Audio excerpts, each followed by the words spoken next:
Hey everybody, this is Jeff, and today we're working on a 1966 Pontiac Catalina 2+2 convertible. Now, a lot of you are probably wondering, what's a 2+2? Well, let's walk around this thing and talk about all the features that make it unique and special. So as you may be wondering, what does the 2+2 designation stand for? Well, it's kind of a European styling cue. All it stands for is 2 people in the front, 2 people in the back. But they also got some very interesting options. This one here is obviously a convertible. They came in hard tops as well. But they got these scallops on the quarters, a lot like the Le Manses did. And I think that rocker trim may be part of the package as well. Now, the most interesting and intriguing part about these cars, they got big engines in them. So the 2+2 option started in 1964, and in 64 the cars were only available with 3D9s. But starting in 65, they got 421s like this one did. 66 got a 421, and 67 got a 428. Now, they ended these cars in the US in 1967, but kept building 2+2s in Canada until 1970, I believe. I'm not sure which engines they used in the Canadian cars because the Canadian cars did not get Pontiac engines, they got Chevrolets. So they might have got 427s. I think it was a big block of some flavor, but don't quote me. So more frequently than not, the 2+2s were usually highly optioned cars. Not always, there were some stripper models, but this one is an example of a very well optioned car. As you can see, we've got power windows. We have a tilt wheel, air conditioning, instrumentation, a nifty little 421 emblem on the console. Now there is also one underneath the hood on the radiators. We also have these nifty switches up on the dash. Here's our top up and down. A 3-position speaker switch. I can't remember what the 3 positions are. I think it's front, rear, and then one's front and one's rear speakers. And then our power antenna, which doesn't seem like it works, but all in all, a fairly well optioned car. The most intriguing part about this thing, I'll go around to the passenger side, but it's the bucket seats with headrests, and to top it all off, the passenger side reclines. That's pretty cool. You don't see that very often. If it wasn't for the reclining bucket and the convertible top, this car might not be here, but I don't know. These things are pretty awesome, and we try to pick up every one that we deem affordable. Now this one came from the Missouri and Arkansas border, so the body is fairly decent despite having what I believe is 123,000 on it. We've got a little bit of rust down here in the quarters. 5-lug wheels. Majority of the quarters are good though. Rockers are good. A little bit of rust down in the dog leg of the fenders, but the bottom of this car is just beautiful. I've never seen one so nice. Now I wish it came with the nifty 8-lug wheel option like this 63 does, but you can't have it all. Fun fact about these 8 lugs, they're 14-inch rims, not wheels, rims that bolt to an aluminum brake hub. These are made by Kelsey Hayes for Pontiac from 1960 to 1968, and I think they're just the neatest looking wheel ever made. So I did a handful of work to this car already. I put all new brakes on it, it got a new radiator, it got a tune-up initially, just to see what I was getting into. It does not have the original engine in it right now. It has a 1977 Pontiac 400. The original engine came with the car, torn apart, and it has 1 or 2 broken rods. And I think there was also, yeah, it also beat up one of the cylinders. So that block is gonna have to be sleeved. We've got it though, its number's matching, but what we're going to do for the time being is we're gonna take the 400 out of this car and we're gonna put a 421 back in it. So we bought a wrecked 1965 Catalina 2+2 on an insurance auction that allegedly has the original 421 in it, but I can't tell if it has a 421 in it because the front end is smashed all the way up to the front of the block and I cannot see these block numbers. So we're gonna get this one out of here. We're gonna bring the other one in, see if we can get that wrecked car to run and drive. Our trusty red Grand Prix has been in storage for a little bit. Let's see if he fires up. Come on, little buddy. Oh yeah. Nice. Here she be. Oh, that is some impact. Yeah, it pushed everything clear up to the water pump. And the numbers that I need to try to see to confirm this is a 421 before I even do this exercise are clear down here. And for the life of me, I cannot get a light or a mirror or anything on it. So we need to get this thing to the other shop and get the front end tore apart somehow. I am not sure how, but I believe it's going to involve a torch and a porta power. Got our bent Krager removed. That's a bummer that that thing took such a hit because the rest of the wheel looks really good. That's uni look though, so no great loss.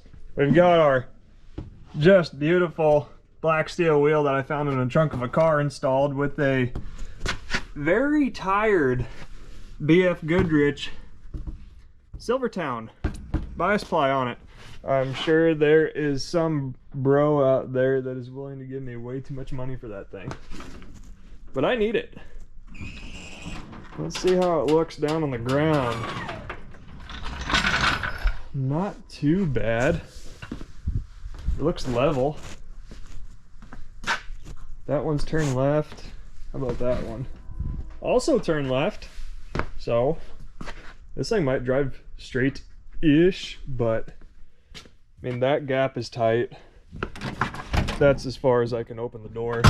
And we've got body damage, Bondo cracked out on our B pillars. So I think we're safe to assume that this whole car might be tweaked. All right, let's get it on the trailer and see what else we find. Here she is in all her glory. As you can see, that is quite the indentation. Thing looks complete though. Gosh, that poor thing. Really, from the doors back, it's a good looking car, but this thing is just roached, man. Like, there's issues like this everywhere. That cowl got caved in. I wonder how bad the firewall is if that got pinched or if it was just that cowl cover. But the scarier stuff is stuff like that. You can see this car's probably got a good 1/8 inch layer of Bondo everywhere. I mean, it's good looking from afar, but far from good looking. And then there's troubles like this cracking out. Makes you wonder what this thing was hiding. Well, that's not actually, that's still metal, but I don't know if the paint cracked it. It obviously got pinched here. Oh, yeah. I wonder what else was going on with this thing. It probably has a lot of plastic in it. Well, now I can kind of open the door. Must have clearanced itself. Yeah, still has 2+2 door panels. The interior isn't bad. The seats have some wear. There was all of these cologne samples. Tester. I bet that smells great. Makes me wonder what its last ride was like. What is that? Raised mast for maximum wind deflection. Huh. I don't know. There's my missing headlight bezel. Glad to see the seat is in here. Yeah, the interior was probably original. Yeah, this dash is gonna blow up eventually. There's a white headliner in it. That's interesting. It's too bad that wheel's just beat. Got a cool sun tack. This was, we talked about this a lot because at first we thought that it was a manual because of this goofy shifter, but it has an automatic Hurst shifter in it with that shift pattern. I can't remember what that was called. I used to know. But then we saw the big pedal and that was a dead giveaway. That guy's poor leg just absolutely ate those gauges. And the steering column feels all goofy too. It's got a lot of catches in it. But all in all, the interior isn't awful. That's one of the coolest looking dashboards ever made. This is a 65. I don't think that I mentioned that. It's a 5 and the other one's a 6. So what I noticed about this car, the engine in particular, is that it has 6X cylinder heads on it, which are a later cylinder head.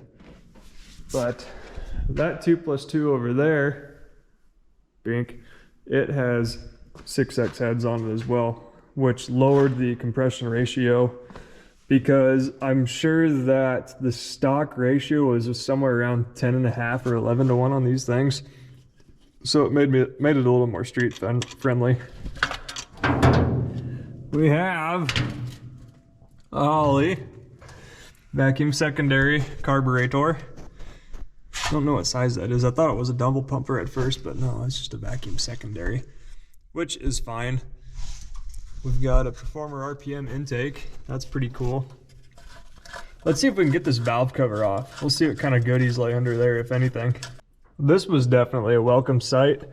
Adjustable 1.65 ratio roller rockers. I don't see a name brand anywhere. I just see the ratio. Maybe I can figure out what they are, but the top of the head looks clean, so that's great. There is a little bit of oil back there. That's a good sign. Doesn't look like the motor has a lot of time on it, so I'm hoping that the thing didn't get ruined in the wreck. I don't see why it would. There might be some accessory pieces that didn't survive, but all in all, I think that we're gonna have a good donor here as long as it is actually a 421, which we need to figure that out ASAP. This hood's gotta come off. It's not doing me any good. I keep hitting my dome on that, and literally the only usable piece on it is the 2+2 emblem, which isn't even that great. So I'm gonna get that yanked to make my life a little bit easier. Well, here we are. So something that I noticed that I did not notice earlier is this thing has factory long branch exhaust manifolds on it. And I think they're factory because they have, well, I don't know if this is a factory or not, but this has a oil filter spacer on it to push it away from the block to make room for the long branch exhaust manifolds. That's quite the bonus. Oh man, that's bad though. I gotta get my flashlight so we can see down here. Poor thing. Man, that is rough. Well, here's a look behind the bumper. That frame cross member is probably what ended up stopping it. As you can see, this horn is way out of whack. And that cross member's got a mean bow to it. There used to be a transmission cooler right here, but I pulled it off with my hand. Well, how much further do we go? I suppose we can try to get this header panel and everything off now. Yeah, because we got to get that radiator pulled away from that water pump pulley. I want to use the term driving very lightly on this thing. I really just want to make sure it moves so that I know that the transmission works. That's all that I'm really concerned about, because this drivetrain is going to be a complete donor for that white car. Well, I can sleep a little bit better at night now. Got the paint sanded off, and we got a WG code. And this being a 1965 car, that tells us that a WG in 65 is a 338 horsepower 421 engine. So this could very well be the original engine of this car. This is going to go to great use in that 66, which it looks like WG was an option in 66 as well. So that's probably what the other car had originally, was that WG code 338 horse 421. This website's Wallace Racing. It's super helpful when it comes to Pontiac codes. All right, I think I just need to get the rest of that header panel off on the passenger side, and then everything is free. It had a goofy plastic fan on. I've never seen something like that before, but looks like the water pump pulley's a little bit tweaked. But other than that, I don't think anything got damaged, which is an excellent sign. I can't wait to get the radiator pulled off of this. I was a little unnerved to see that the belt came off, and I understand why now, because that harmonic balancer pulley is just beat. That's a 2-groove pulley. The water pump is a 2-groove pulley. So I need to see if I have those pulleys on hand. Shoot, I wonder if I stopped it first, if it was that cross member right there, and then it came over and rubbed against that balancer pulley. I hope that was the case, because if that end of that crankshaft got too terribly jarred, then I'm just kind of SOL. I don't think that I am, but that's not what I wanted to see. I'm sure that is good for the main bearings. Well, all we can do is try to run it right. We're gonna do just that. This is a good sign, at least. If I can get it to spin now.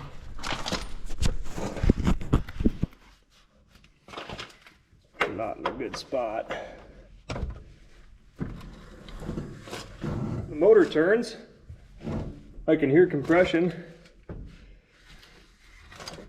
I don't know what else I'm gonna get into. Oh man. Yeah, that's a good sign. Well, let's go see if we have some different pulleys for it and stick those on there. Went over to the warehouse and found a fan that is going to work, a balancer that'll probably work, and 2 water pump pulleys that'll have to work. Got the whole front end off here. And we can see that this frame cross member is in contact with our balancer. So that doesn't leave me with many options, except probably cut it about there. Probably have to do the same on the other side. And we'll try not to burn this thing to the ground. Fun fact, ATF is just a little bit flammable, so I'm gonna try my darndest to get that out of the way and maybe try to clean what's left of the ATF off the cross member, but I probably won't worry about it.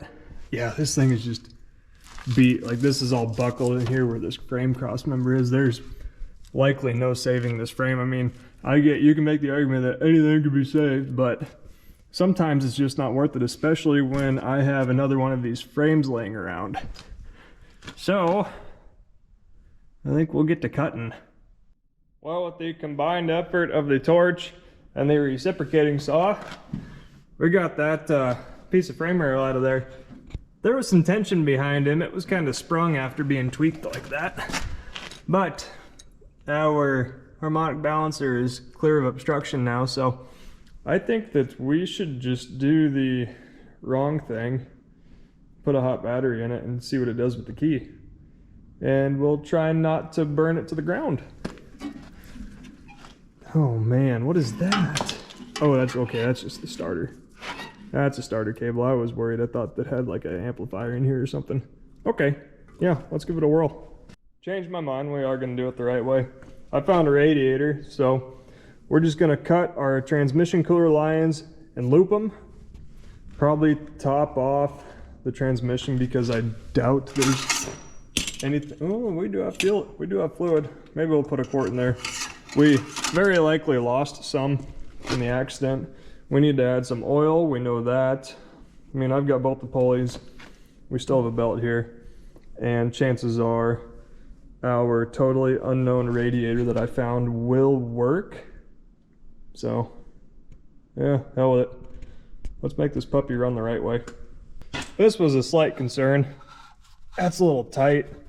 You can hear that the impeller's bottomed out in the case. So we'll just realign it. This is harder than it looks with one hand.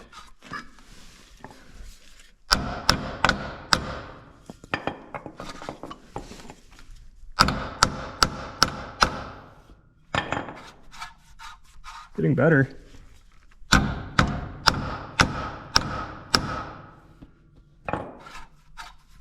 Oh, that's almost factory. If I can keep that belt out of there, I'll be good.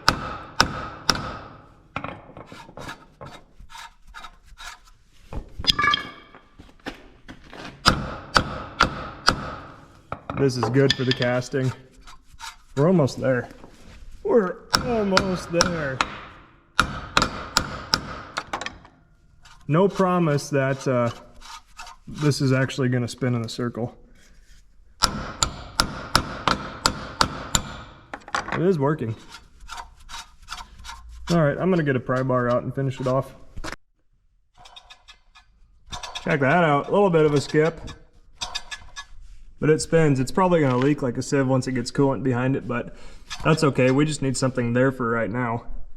We'll call that a win. This whole thing's going to get not completely taken apart, but it's going to get regasketed at least. You can see it's pretty fuzzy down towards the bottom, and that'll be one of the things to get changed when we do that. Starting to look like a motor again. Things changed a little bit. Got a new water pump. This one, the impeller does not hit the timing cover anymore. So we have that going for us. Got that put on there. Found a different fan. That is a clutch fan, because the non-clutch fan that we had utilized the smaller bolt pattern on the water pump, but that smaller bolt pattern did not jive with either of the two water pump pulleys that we have. So went and found this later model clutch fan to stick on there.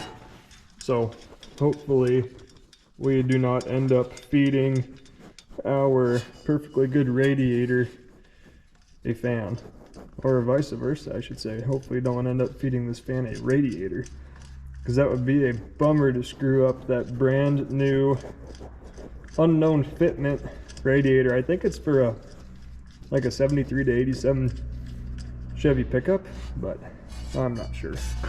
All I know is that it has the heater core port on the end tank. Oh man, I was gonna buy a cap for that, but I didn't. So we'll just get a piece of hose and a bolt. Call that good. All right, let's see which one of our 24 belts fits that thing. Here's the finished product. Unknown radiator. Got a bungee cord holding it away from our fan. Fan's installed. The winning number for the fan belt was 7508. Did not buy one long enough to get the power steering pump too, but we don't really need that too badly. That belt is really close to the back side of that power steering pump pulley, so I wonder if we found a smaller diameter balancer pulley, then that should bring the belt closer to the center of the engine so that we would not risk the rubbing, because that is going to rub, but it's not going to be detrimental. So let's hope that our silicone carney is dried up enough that it won't leak. Fill this thing with antifreeze and see what happens. He's alive. Shifter won't go into park. The whole motor is crooked. Driver's side's ahead of the cowl about that much farther than the passenger is. Oh, vice versa. That's why the throttle linkage didn't work.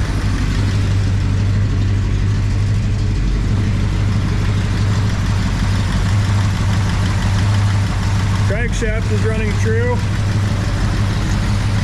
Car's running smooth. The posi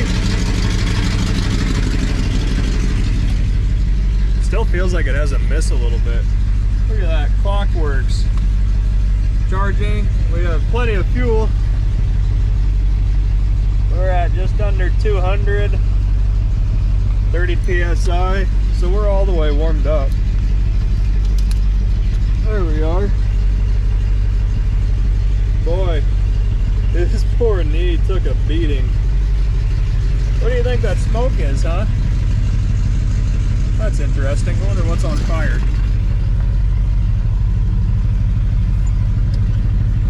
Fuse box is just kind of hanging in there. That's nice.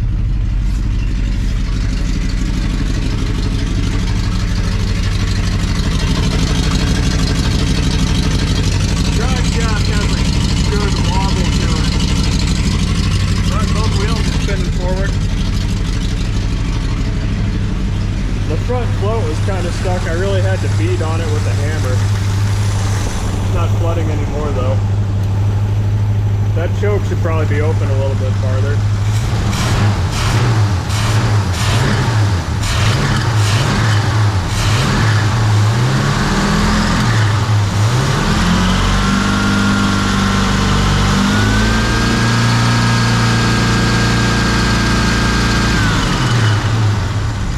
Got some belt squealage, but those pulleys are rusty as all get out, and the belt could be a little bit tighter.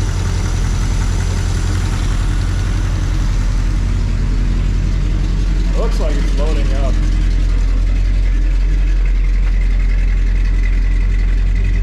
Which I figured, judging by how much fuel it was getting when I started it. I can't tell if the smoke is coming from inside the car. It definitely looks like it's coming from inside the car. Wonder what's on fire up here. It smells like it's coming from inside the car too. Huh. We'll worry about that later.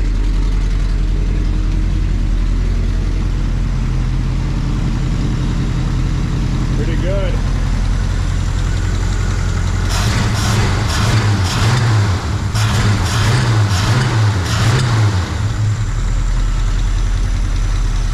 No funny noises. I heard a little bit of a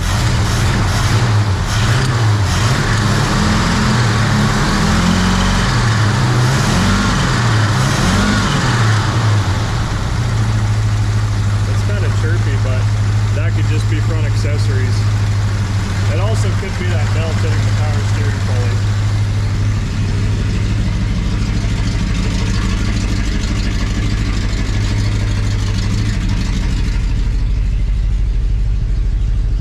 Vitals are looking all right. I'd like to see a little more oil pressure, but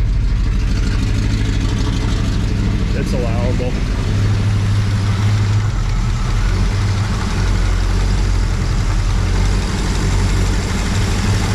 Carbs wore out. That bushing is shot. I can hear a vacuum leak. Oh, that makes me feel better. It'd run a lot better with a good carb on it.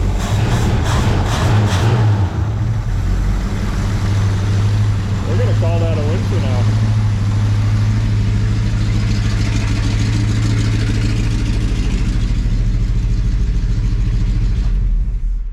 No diesel?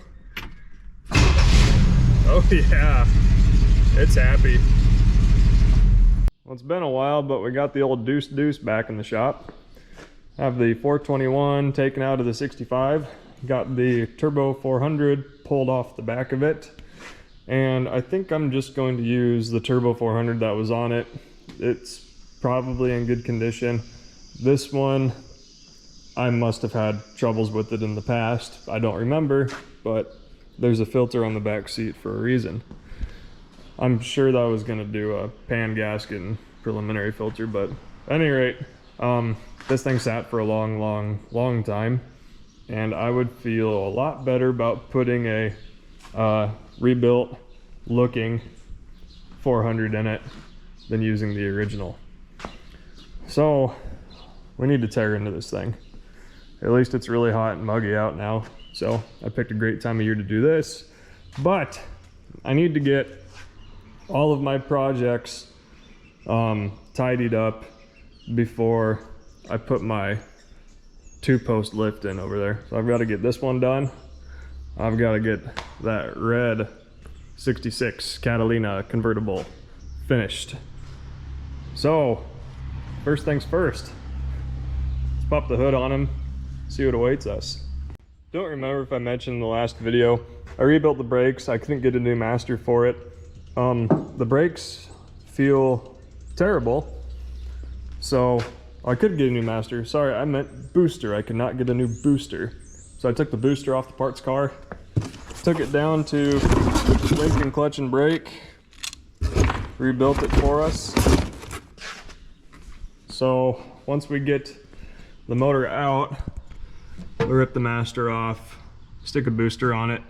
Maybe that's what it wants. Maybe it has a leak somewhere that I didn't find. I don't know. But at any point, that's a good starting spot, especially since this car is probably going to stick around. So it's not going to hurt my feeling to have a bunch of new brake parts thrown at it.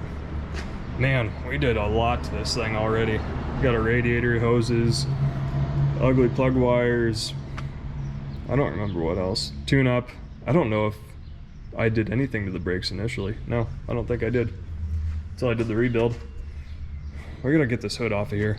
My tip for lining up body panels is put yourself in a position where you don't have to do it again.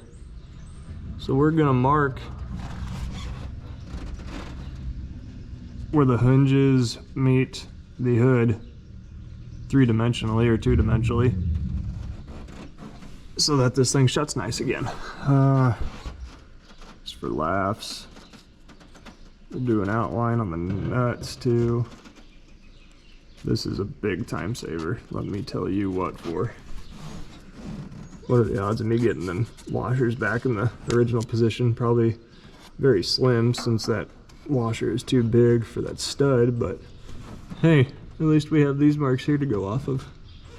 All right, we'll do the same to the other side. That hood had at least 20 pounds of pack rat turds in there. I forgot this thing was full of poo when we got it. And I discovered both of our hood hinges look like that. I think they're both cracked. Yeah, they are. That's not a recent development either.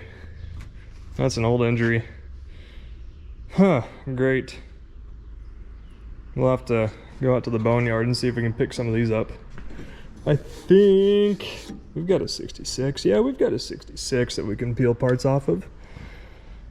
Oh yeah, they were on the car that motor came out of.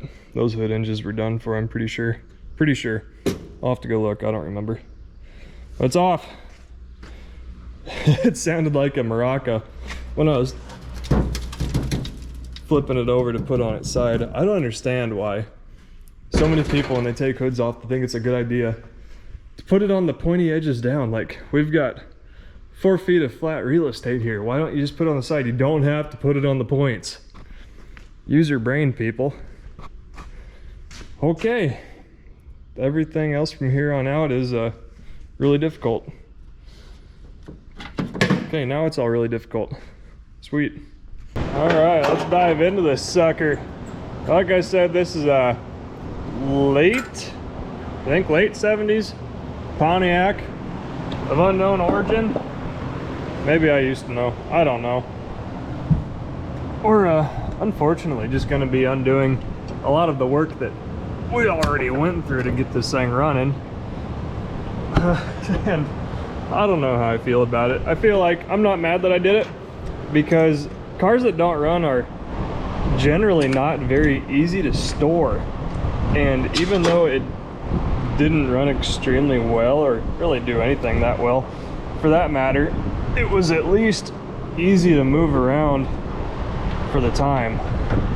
And some of these pieces we can reuse, like of course battery cables, hoses, fuel lines, all that junk. That wasn't in vain. The only thing we're really going to miss out on is we're going to eat the cost of some of these smaller hoses, but ooh, and our ignition system, we're not going to use that anymore because that one has an HEI. And guess what I'm going to use? I'm going to use the HEI. So we'll save all this stuff for something else. We're still gonna mark our #1 plug wire. That doesn't matter though. That doesn't matter. No, that does not matter at this point. Oh, okay, hell with it. So we're not gonna use any of this stuff. Well, maybe I'll use this engine later. I don't know. Yeah, I might use this engine in something else. It only feels like it's down on compression on, you know, 1 or 2 cylinders. So, and that carb is just shot. The bushings for the throttle shafts are gone, man. Okay, I'm gonna put this down. I'm gonna get to work. Let you guys know when something interesting happens. Some things to remember when I do this again. Cut the exhaust pipes closer to the manifolds. Probably take the transmission out first. Put a counterweight on the back of the engine hoist before I start. What else? I don't know. I'm sure there's a lot of things I would have done different knowing what I know now. What I do know is that the next engine is not getting put in with manifolds on it or an oil filter, but I am still going to try to stick the new one in there with the transmission attached to it. I really don't want to try to wrestle that while from underneath the car, is what I'm saying. I might wait to put the air conditioner pieces on until the new engine is in the car. I was really surprised. Well, I guess I shouldn't be because I'm sure a lot of people do this, but there's this AC bracket up here that bolts to the intake manifold. I was really happy to see that this Edelbrock manifold has the same provisions, because that AC system had Freon in it. So I would like to get the air conditioner working again in this car, even though I know it is a convertible. It shouldn't need air conditioning, but everything was there. It might work. I would like to try it. Man, we got some grungy looking manifolds on this thing. I should have just broke the bolts and tried to get them out of there, but I didn't want to wreck the flanges, so okay. I might have to stack some more stuff. This 5th wheel hitch from the pickup is working wonders right now. That thing weighs about 150 pounds, I'd bet. I'm gonna see if I can get it the rest of the way out. I had to get the transmission cross member out right there because there wasn't enough room for the transmission to dip down, and it was binding on the firewall on the cowl. It would not allow me to lift the engine up at all. So the tail of the transmission needed to be able to drop down so that it could come up at that angle, like we're at right now. Okay, a few more pumps and we should be out of there, as long as we don't run out of RAM. So exactly what I feared was going to happen is exactly what happened. I ran out of throw on my hoist. So I am not sure if I can get another hoist in here to grab onto it. I don't think I can. I think my only logical course is to take the car down around the engine. So do I want to start with the front of the car? Man, is it gonna rock? I don't want it to get all discombobulated. Man, it might not get all discombobulated. I think I'll try that. I don't know, because what is gonna happen if this tips?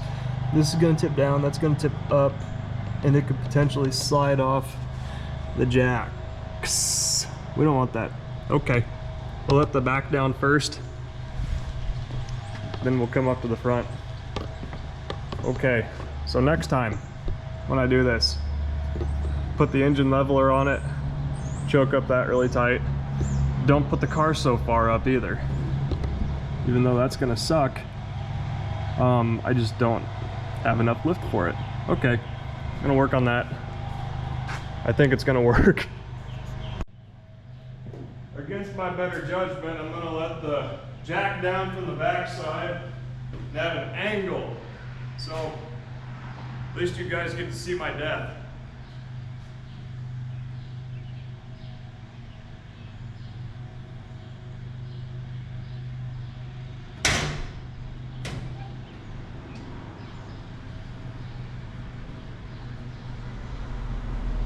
All's good?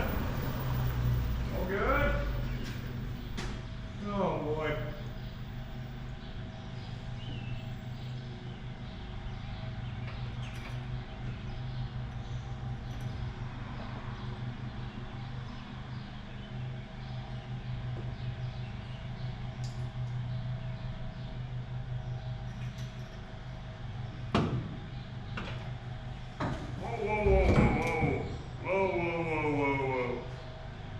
Easy.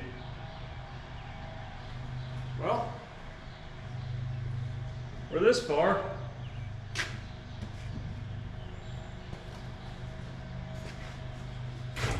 Of course, we're caught up on the manifold. Oh, don't go through the firewall box. Don't go through the firewall box. No, I want you to go away.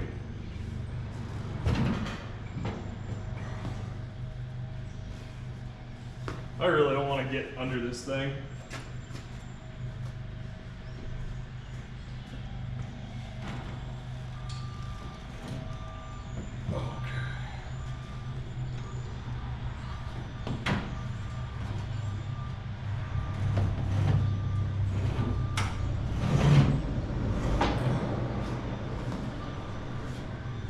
I don't like how the tail shaft is pointing directly at the firewall box for the air conditioner, but I don't have a lot of say in this right now.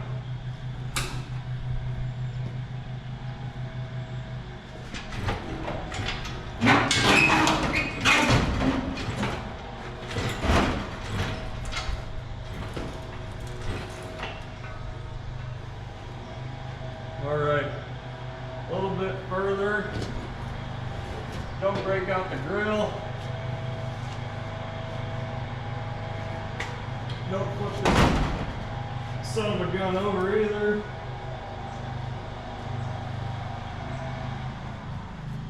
Don't put your fingers under anything.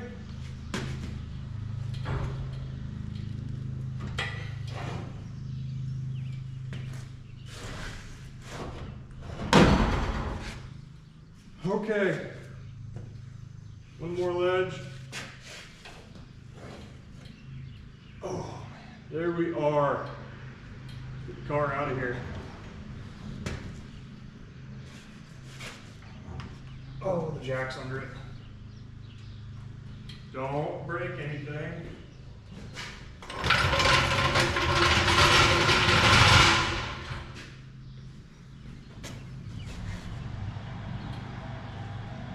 Now what am I hitting? Oh, the other jack.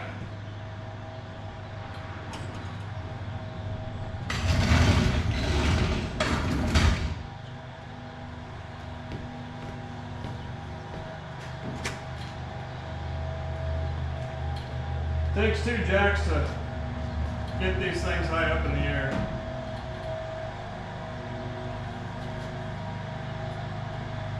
Whew. That was hard earned. There we have it. 400 Pontiac and turbo 400 transmission. Just a swinging. I think that's the same length as our other one. So that's about, what, a 10-inch tail shaft? Oh, it's gotta be the same. Came out of the same car, basically. Oh, cool. Now what do? We're waiting on parts for that. We're waiting on our engine mounts, our gaskets, our transmission mount, basically everything. We can get this cleaned up now. I says we do that. We'll do the old aerosol overhaul on them. Okay, that sounds like a great idea. Let's work on that after lunch. I want everybody to see how close we came to danger and failure. That's what that hook is supposed to look like.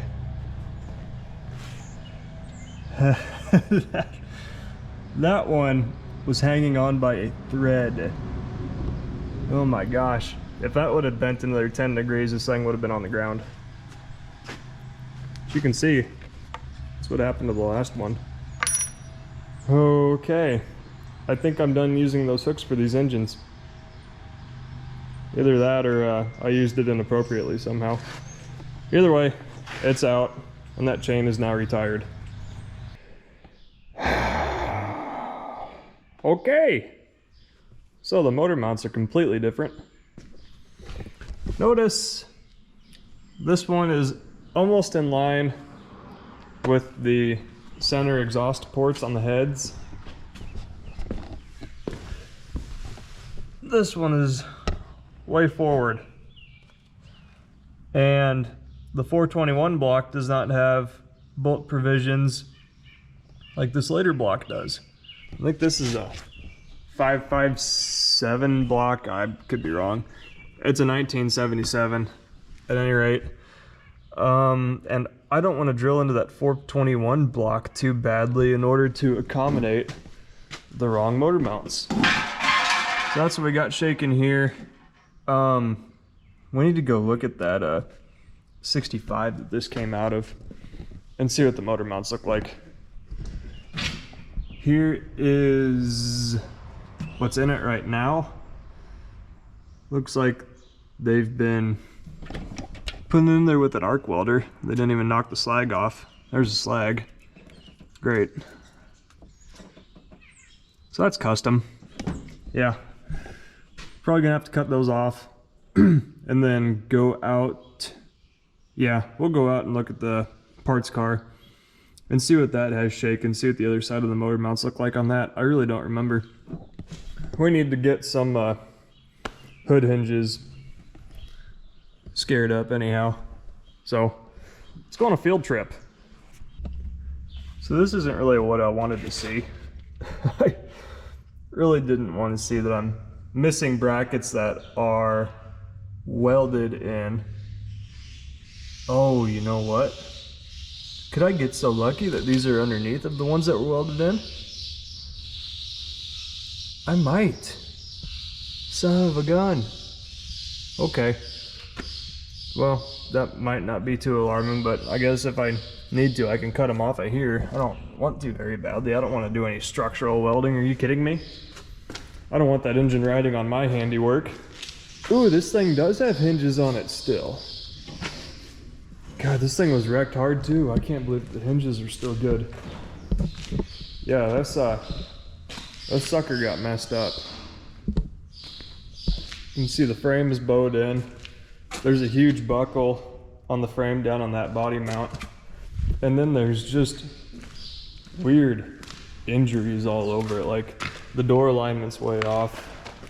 Bondo back here cracked out. There was more of that on the other side, which sucks because it was a killer looking car. Black with red interior, but it's just ruined. I had to cut that frame cross member out. Well, you saw all that. Poor thing. All right, well, we can at least get these hinges off and go from there. Good thing we kept this around for some reason. Looky there. They're underneath these new style motor mounts. Cool. We can just lob them things off with a cutting wheel then. First, let's clean up all the gas and ATF and all the other flammable liquids. And probably give this engine bay a power wash. That's gonna make it a lot more manageable. I'm waiting on a million parts anyways. So this is like the only thing I can do is power wash and probably hit this with a little Krylon, eh? Because that looks like shit. We'll do the old scuff and buff get ready for Barrett Jackson. First time I ever tried it.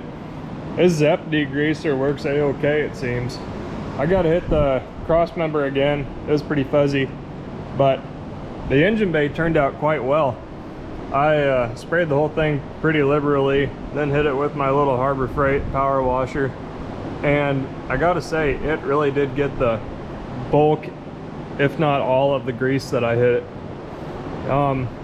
Something to pay attention to. It may sound obvious, but you really want to pay a lot of attention when you're cleaning to areas that you are going to see when the engine is installed. Like, what angle are you going to be able to see, like the steering box at, or the frame, or this cross member, the sway bar, any of that stuff.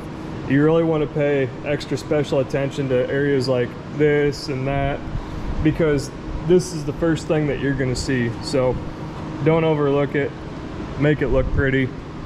We got the fan blowing on it. I'm trying to draw a little bit of moisture out of here, but we'll let it dry overnight and we'll scuff it up and spray it tomorrow. We're waiting on like literally a dozen parts for that thing. Turns out O'Reilly's could not get the motor mounts I need, the factory ones, so I had to buy them off eBay because that seemed to be the only place that had them in stock, and I'm gonna be laid up probably a week waiting on those. So that just means that we've got plenty of time to prep.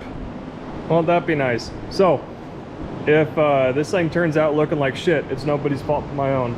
All right, see you tomorrow. Howdy, howdy. We're gonna do another rinse on our cross member with our degreaser. Rest of it turned out pretty good. I mean, this obviously looks like crap because I think it's been painted a few times, but we've got a good clean enough surface that oh, we'll ignore that. It's just a blinker, optional. We've got a clean enough surface that I think we can scratch this up, throw some paint on it. First, there's a handful of things that I should probably take care of before we paint. One's being, we gotta lop these old motor mounts off because we need to use our originals underneath it. We have a new brake booster. I'm probably gonna replace this brake line because it's really, really thin down there. So, and it kind of looked like it was weeping at this fitting because it's, you know, crunched. So I'll replace that. I'll have to bleed the brakes, which is fine because they feel like crap right now anyways. Another thing I want to do, what was that? Did I say steering box? I think we'll put the different steering box on it. That parts car that we got the hood hinges off of has what appears to be a rebuilt steering box on it. So let's crawl in here and see, oh my goodness, what we're up against. Oh, this thing just leaked like a sieve last night. Yeah, that's not even tranny cooler lines, that's all out of that steering box. Okay, well, all the more reason to. I think that box is that new box has a new pitman arm on it as well.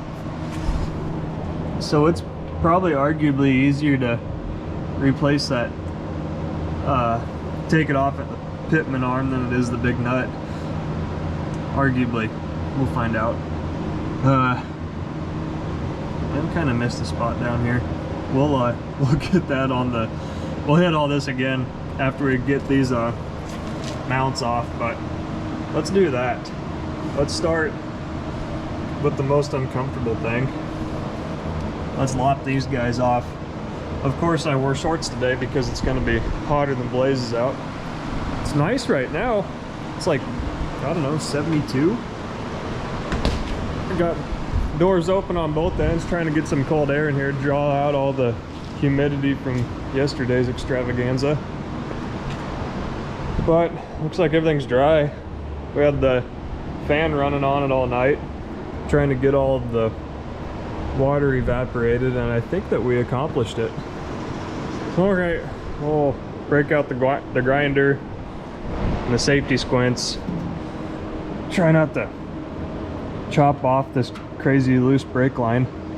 They didn't even knock the slag off of these arc welds. Really nice. Looks like we did that when we either pressure washed or took the motor out. Alright, cool. Go ahead and cut through this fuel line. It still has gas in it.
Can't see shit out of these things. No wonder I never wear goggles.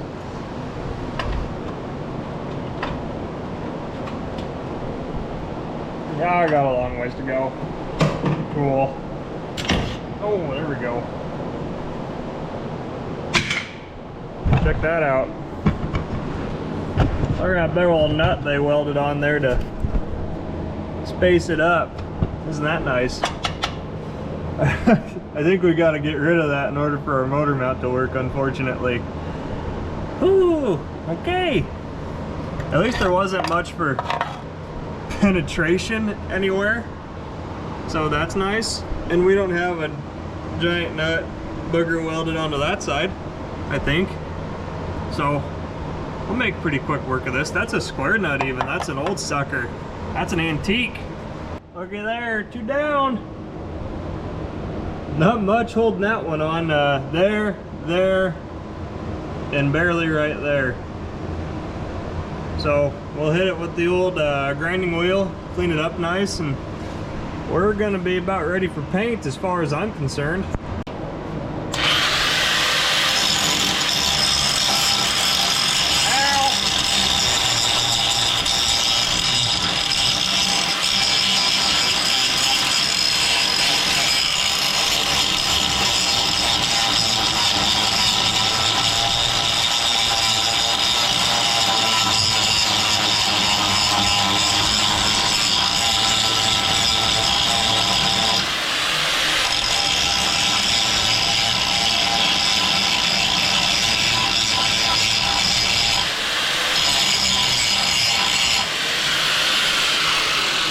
Took the hell of a day to wear shorts. My God, that was stupid. Why did I wear these things? Only touched that old brake line a couple times, but that looks a lot better. Throw some paint on there, you're not even gonna know it's there. I was so glad to see them old motor mounts under there. I had no idea what I was gonna do if they weren't there, because I don't trust my ability to get them, to cut them off the old car and then get them welded back in place. Okay, one more side and then we're done with this part. Looking good. Yeah, got a little deep with the cutting wheel over there, but that's all right. Enough paint, we'll make it structural again. Might have to give this thing another bath down here. We got grinding dust, we got to clean up all that, and you know, all,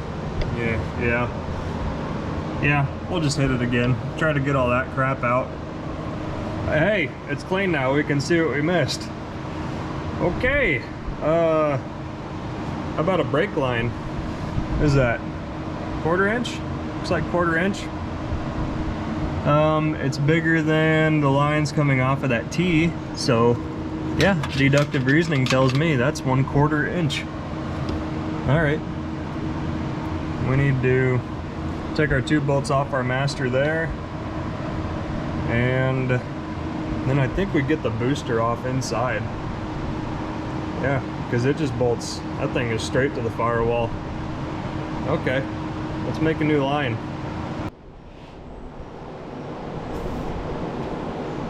This shouldn't put up too much of a fight. I guess I just had it off. I say just. It's probably 6 months ago, I don't remember. It's been a while since I worked on this thing.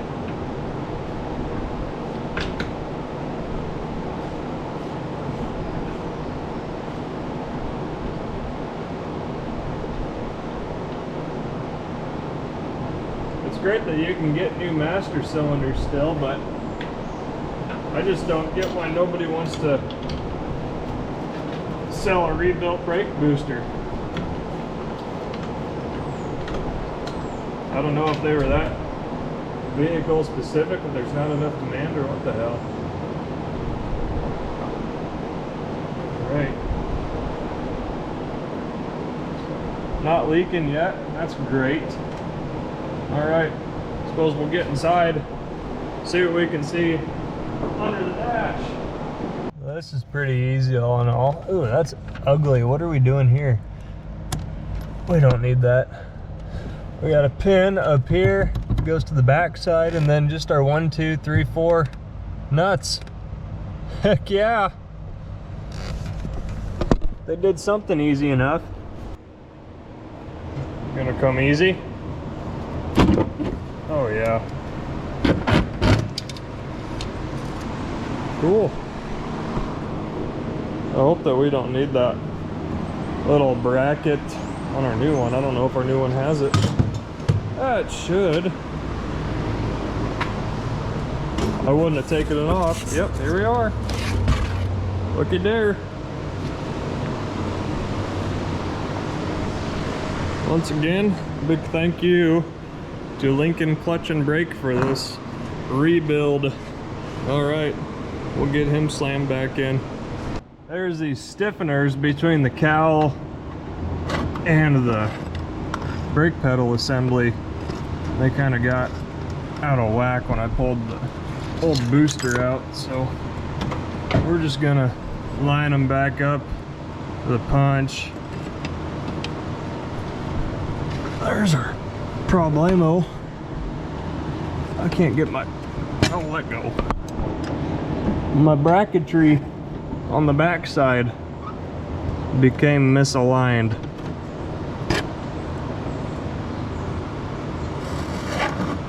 That one's good. That one's marginal. That one's okay. Now, we need to not aggravate that. Not aggravate our alignment when we get it shoved in here. Our alignment's aggravated. At least we have all these wires that I'm trying to pinch. Oh, you dog.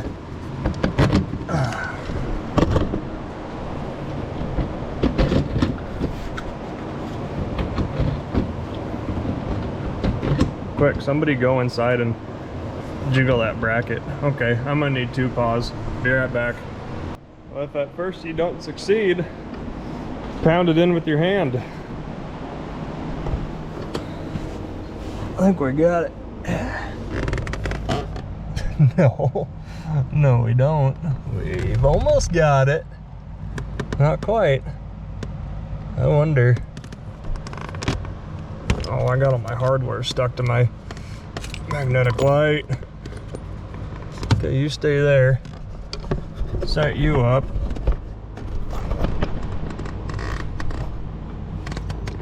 Can I pull it in? Oh, with my brake pedal. I think I can.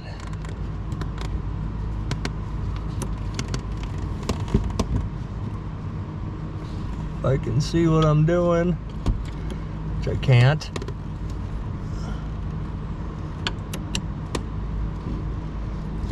They make it look so easy on TV, don't they?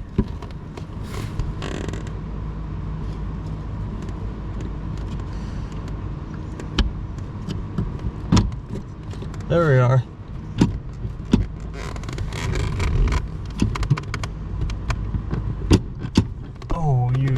dog. There we go.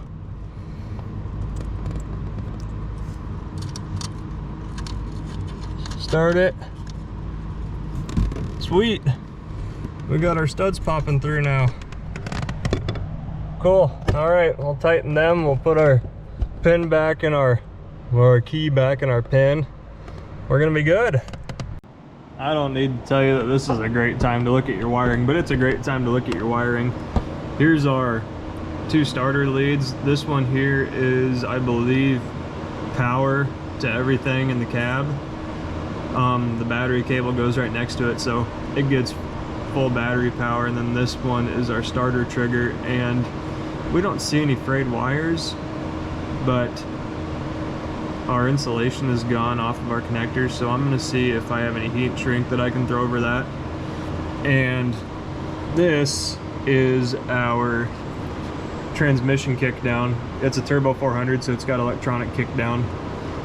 And aside from this one really mean kink in it right here, it looks okay. So I don't have a turbo 400 specific end to replace this wire with, so I'm just gonna cut it and butt connect it, heat shrink it back together, and then I think we're gonna be all right. This one's kind of ugly here.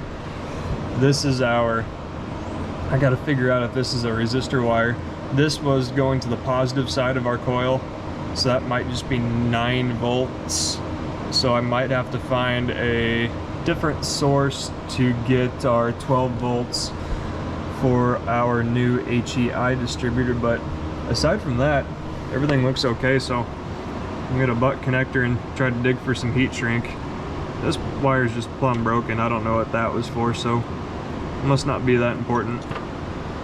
All right, and then I think we're down to the steering box, which I really don't want to do anything about, but it's not really up to me. Alrighty, we got all of the important looking surfaces scratched up with 120 grit.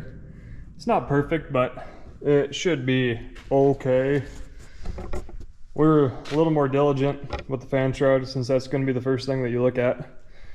So I got my lint-free cloth, and I'm going to try this Duplicolor Prep.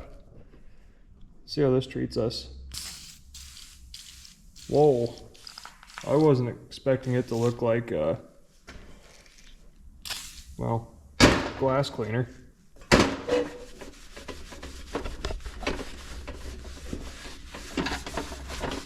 Oh my god, that stuff is strong, man. Woo! You want to use this in a well ventilated area. So I scratched it up with 120, then blew it off there. Now I'm using my Duplicolor Prep. See how this treats us. It looks like it's drying nicely. This is a little bit easier to handle than say acetone on a rag or something like that. Yeah, it's really drying well. Sweet. All right, I'll do this to the entire engine bay. Ruined my good shirt.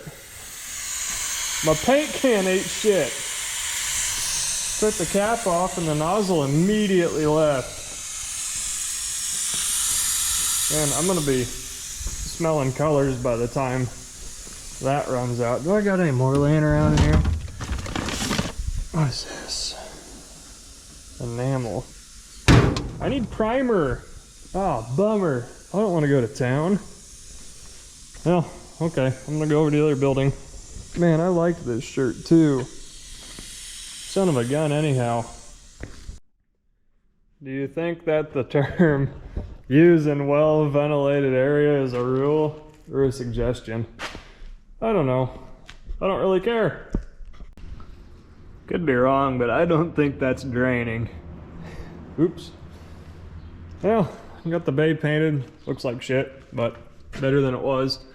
Got the brand newish steering box installed off the parts car. We're gonna paint this sucker here. Got almost everything stripped off of it. Got all our holes plugged, carbs covered, PCVs plugged. Exhaust ports are plugged. I think I did everything that I can do. I'll get the tools off of here. And we're gonna hit it. How long are you supposed to let this sit? Allow foam to penetrate. Are you gonna give me a time amount? No amount of time. Good luck, everybody. All right, here we go. We're close enough to the drain. We'll get most of the water in there. Things I've learned lately is that you never buy enough spray paint. Whatever you think you're gonna need, buy double. And this is gonna look so much better. I can't wait for my paint to get here. I got that really, really neat looking kind of silver metallic-y Pontiac paint. I think the trick with this stuff is just go ape shit. I meant to take those brackets off, but I didn't. So here we are. It's okay. We'll just get back behind there. I think that the leaking valve covers made this thing look worse than it really is. All the oil literally started at the top of the engine and ran down.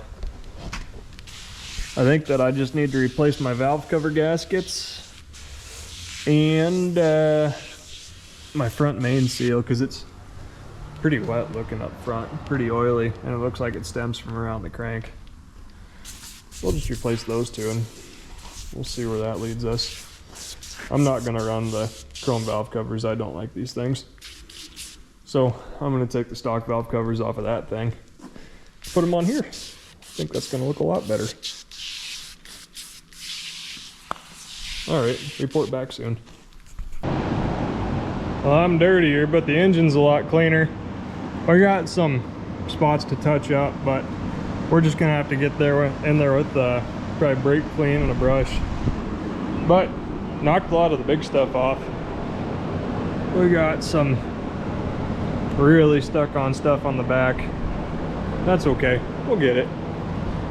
Looking a lot better though. These black spots really didn't want to come off too bad. It looks like that intake was clear coated at one point. You can see it's kind of brown and discolored. Then of course once it gets hot, it's not so clear anymore. We'll let it dry over lunch, come back, do a little prep. Boy, I have not met an engine that's any less fun to prep for paint than a Pontiac. There's a lot of shit going on here. I just noticed that our pointer is just a bent piece of tin, and we're gonna assume that our timing's good, so we're gonna run with it. But we can see how slobbery our front crank seal is here. We got another one, we're gonna knock it out, install the new one. And it looks like this balancer has had a speedy sleeve put on it, which is basically a piece of tin that goes over the balancer to create a nice mating surface for the gasket. Sealing surface, I should say. And it's not quite round at the end, but oh well. So we'll knock the old one out, pound a new one in. Hopefully we don't have this issue anymore, but we'll see. Well, you know what Chip Foose says, if you can't tape well, tape a lot. And I taped a lot. I think I got about everything though, everything important. It's a big pet peeve of mine when people paint new engines and don't tape off the valves and the springs, because eventually that paint flakes off, and where do you think it ends up? It ends up in your oil, down at your pickup. Yeah, not good. So prevent oil or paint from getting into the interior of the engine at all costs. It's not good for it. I think we need to go look for our paint, see if it came into O'Reilly's yet, and see if we can paint this thing a really, really pretty shade of that Pontiac, I don't know, blue, silver, metallic, whatever it is. That's gonna look a lot better than GM corporate blue, I feel like. Well, there it is. The most beautiful engine paint known to man, DE1616 Pontiac Blue Metallic. All right. Oh, that's gonna be good. All right, I'll start in the least conspicuous spot first. Oh yeah, that is exactly what I wanted. That is such a pretty color. No more of this GM corporate blue nonsense. Heck, I'd paint every engine this color, big block, small block. For those wondering, I used the same paint prep on the entire engine that we used on the engine bay. And I hope to say that it is going to do a good job.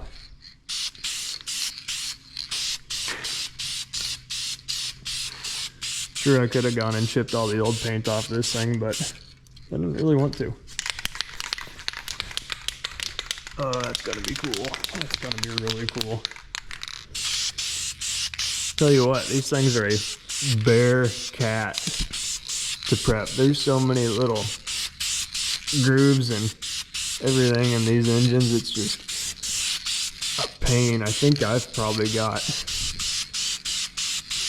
3 hours all in all into trying to prep this engine just for paint. Small block Chevy, golly, you can wipe that thing down in 10 minutes, but not these. There's a lot going on here. Ooh, I'm getting a little close. That's okay. It was on the bottom. It might have a few runs, but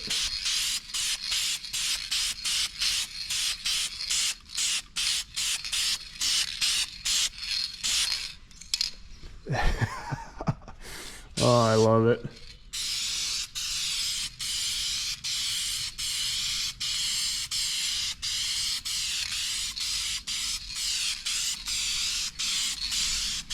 It's not going to be perfect, but it's definitely going to be better.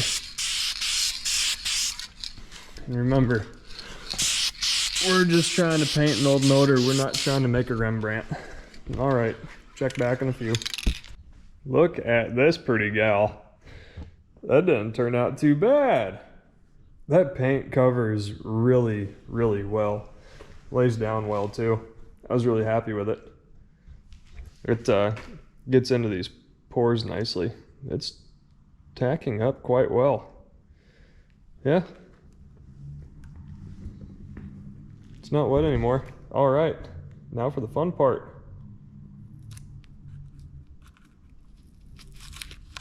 This is good tape when it decides to stick.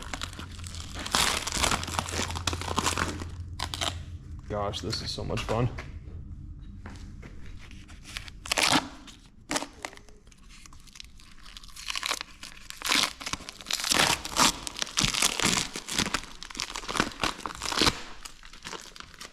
I got about 100 yards of tape on this sucker. Oh yeah.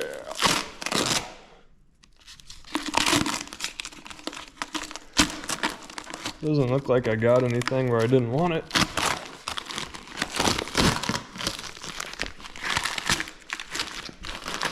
Wow, my intake really looks like garbage now. But hey, no paint in our valley. That's from last time. That wasn't us. That was not our doing. Damn, folks, this looks a-okay. I'm happy. Oh, golly. I'll tell you what, when this tape sticks, it sticks well. You can't hardly tear this stuff.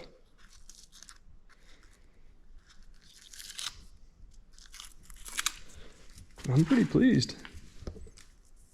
Yeah, I may have got a little bit right here, but that's not so bad.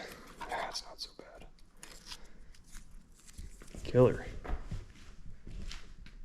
That's a mean looking motor, boys and gals.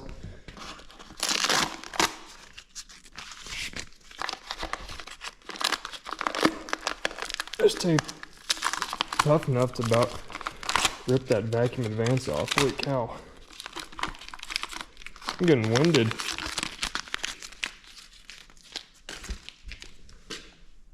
Wham bam.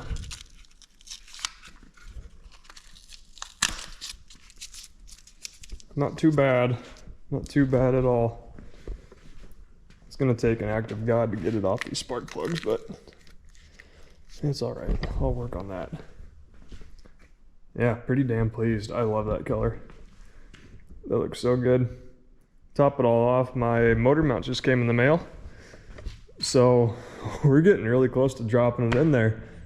I think we need to put input and output shaft seals on that transmission and then slap the valve covers back on this.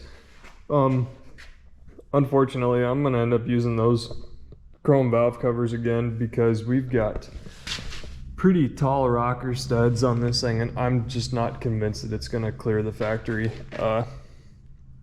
valve covers. So we will find some nice cast aluminum tall ones to put on there eventually, but for now it's gonna work fine for this exercise. Okay, I'm gonna work on these. I just wanted to share a little worthless bit of information on these Pontiac heads. This is a 421 block, but it has later model 6X cylinder heads on it.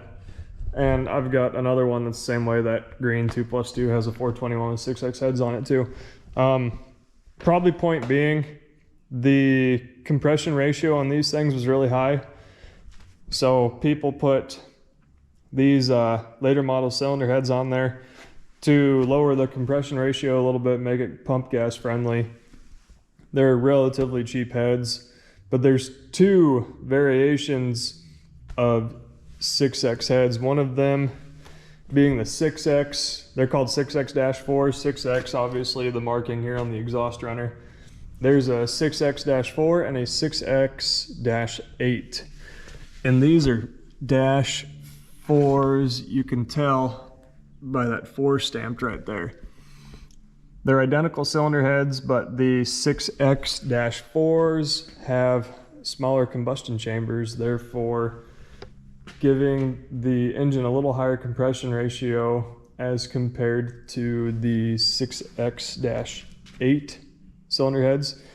These came on like, I think W72 Trans Ams with 400s got them, and I'm really not sure what else did, but there's some Pontiac knowledge for you. So this thing probably has like a 8.5, 9-to-1 compression ratio.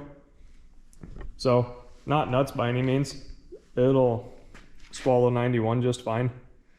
The original compression ratio is probably like 11.5. So this is much more friendly. They're still screw and push rod studs, got guide plates, got big valves on them. 6X-4s are good heads. I'd recommend them on any street driven Pontiac. Here's our date code. B, so AB, February 25th, 6. So February of 76. Okay, that's pretty early. Cool. I didn't know that they made those heads that early. Another fun fact. There you go. All right, let's spray in some primer on our pulleys. There's harmonic balancer pulley, balancer, water pump pulley. All the other black pulleys that came off the other, or this engine originally, look good enough. Not pulleys, brackets. So we're gonna run them. I think that's the last bit that I have to paint before we stick this thing in here. Oh, I've got to paint my exhaust manifolds. These things, man. Oh, these suckers are good.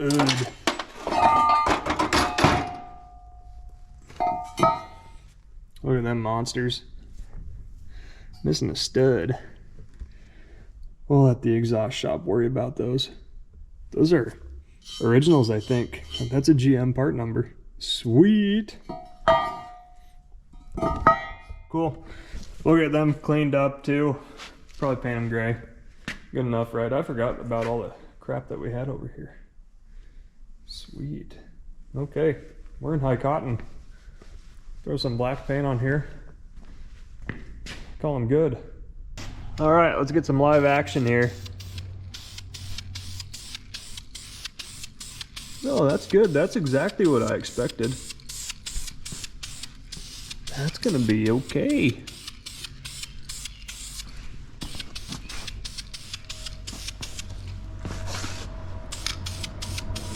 I like that a lot.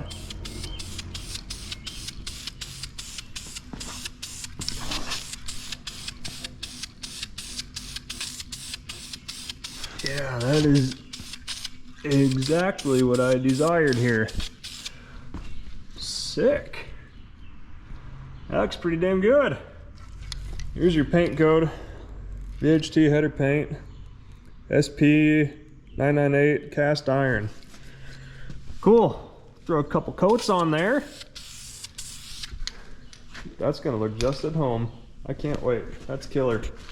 All right, transmission's pretty level, so we shouldn't lose a ton of fluid. All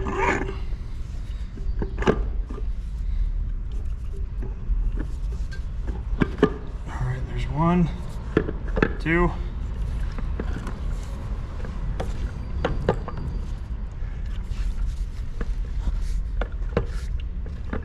Did I not feel it? Or was that 3 already? I'm gonna take it off and do it again. You really don't want to miss this step. 1, 2. Really don't want this thing moving around on me either.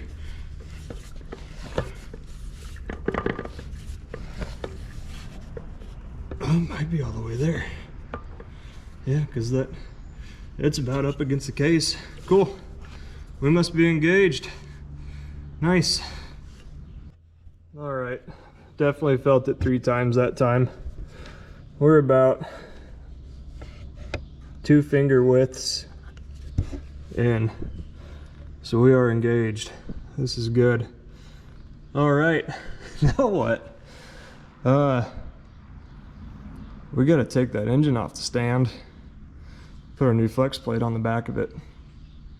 And then we have to take the old transmission cross member or transmission mount off of this one, install our new one, put 2 of them together, and we're ready to drop this sucker in.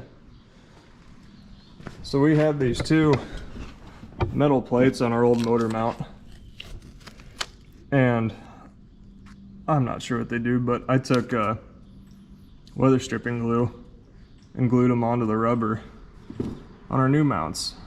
Right, wrong, or otherwise. Looks like that's tacked up now. This weather stripping glue is like the strongest stuff known to man, I swear. That's good, fast drying, solid stuff. Cool. We're just about ready. I'll get the engine dangler on here and we'll get them put together. Alrighty, got the old seal pulled out, putting our new seal in. What part number is this thing? 9449 precision seal. And we got center piece where the seal rides cleaned out, knocked the old one out with a chisel. Tried to use our nifty seal puller, couldn't get a good bite on it because of the angle, so just tapped around the perimeter with a chisel, knocked it out. And I guess sometimes I tend to forget that I'm dealing with a 60-year-old transmission, so I'm taking a little bit of silicone here, thin layer, small layer, just enough to coat the red part of the seal. Thin coat. Don't get carried away. We're gonna use this silicone. It's right stuff, and that's going to fill in all the imperfections in the case, because there are some imperfections. A couple gouges in there.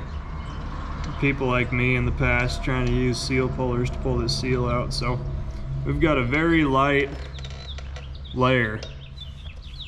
Not enough that it's gonna splooge out once we put this seal in.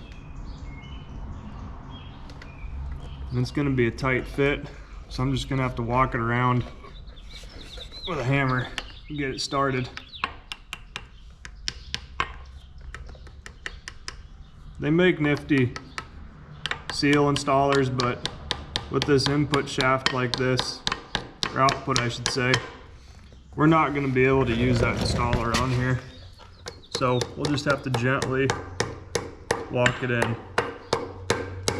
Maybe not so gently. There we go. Oh, golly darn it. We about had it. It's going to be tight. It's going to be ugly. You're going to get your fingers dirty.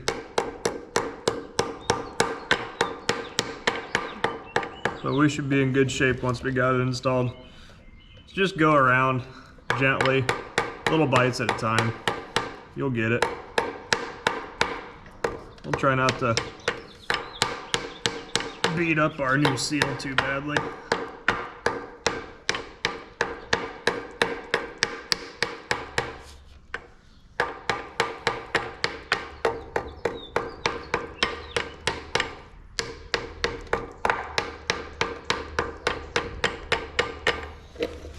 There's many ways to skin a cat. You can do it however you want. This works for me.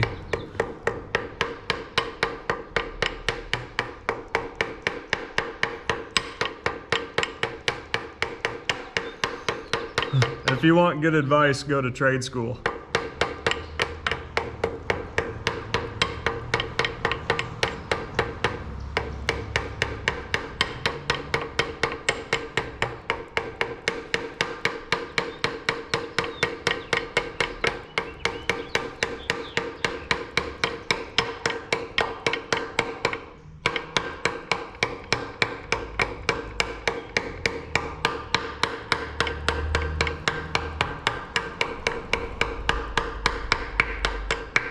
Looks like we're bottomed all the way around. Yep.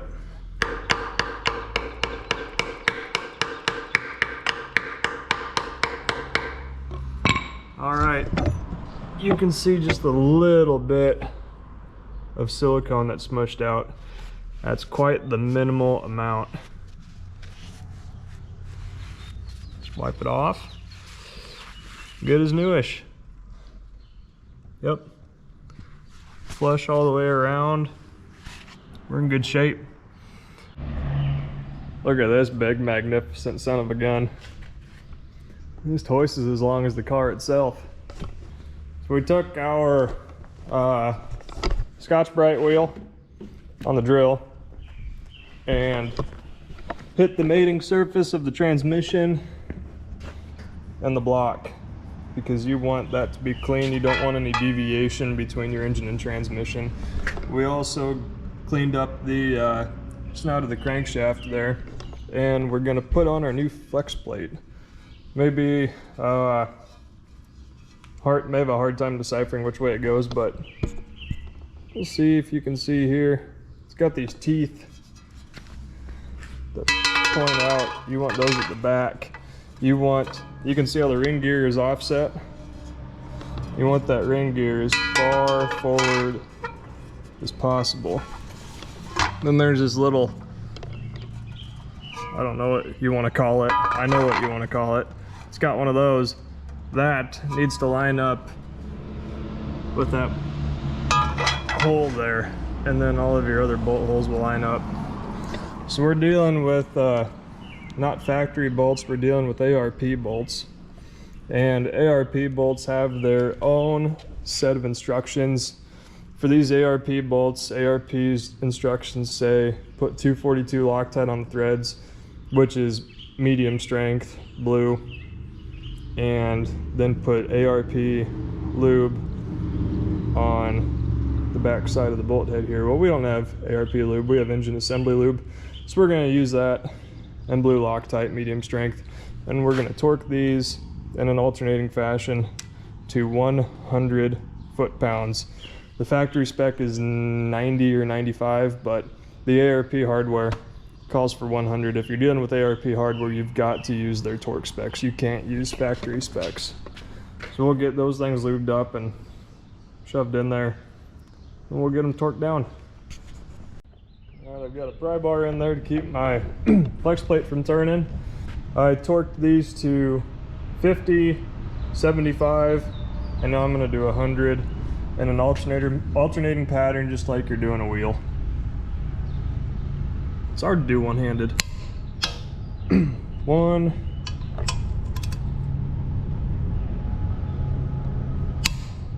2,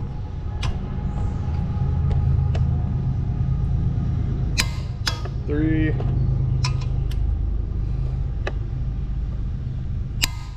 4, 5,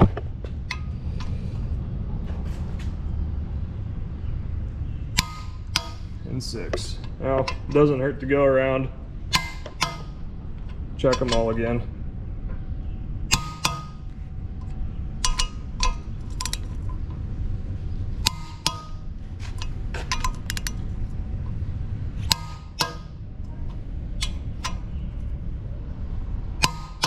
All right, there we are.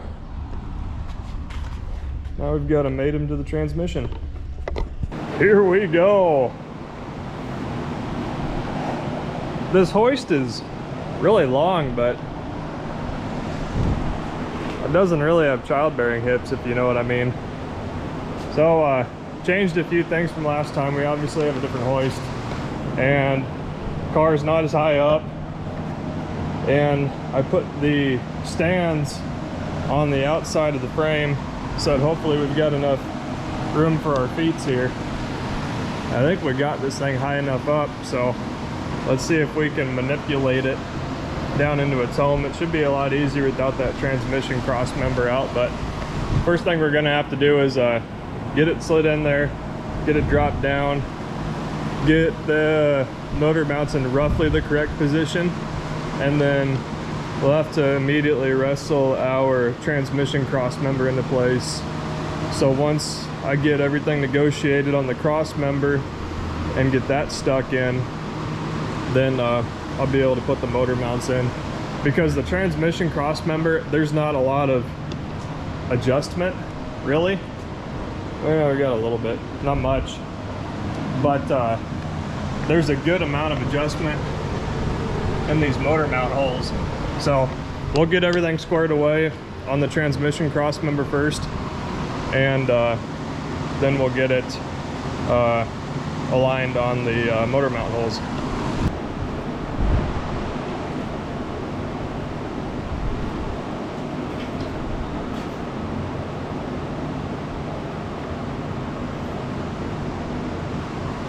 Don't want to scratch my awful new paint.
couplers are great, but there's not always a lot of room for the handles.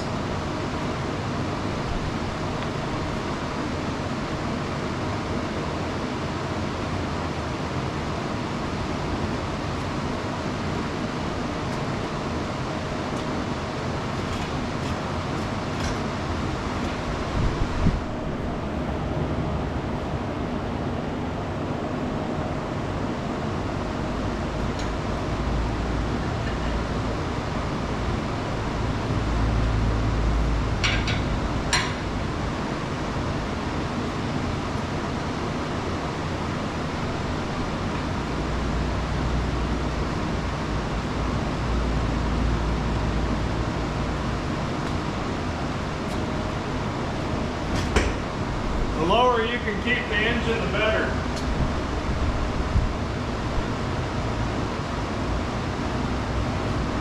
Don't forget about everything on your firewall.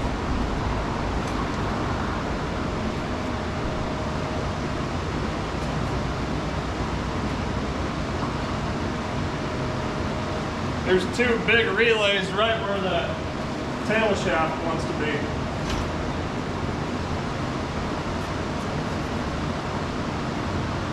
Not to mention all the wiring.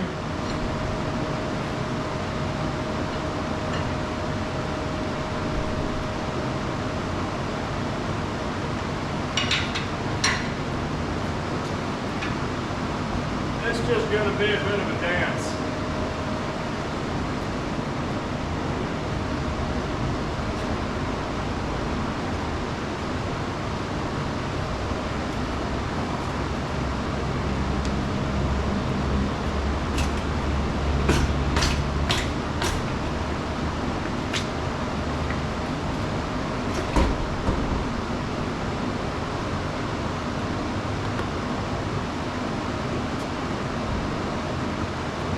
Him.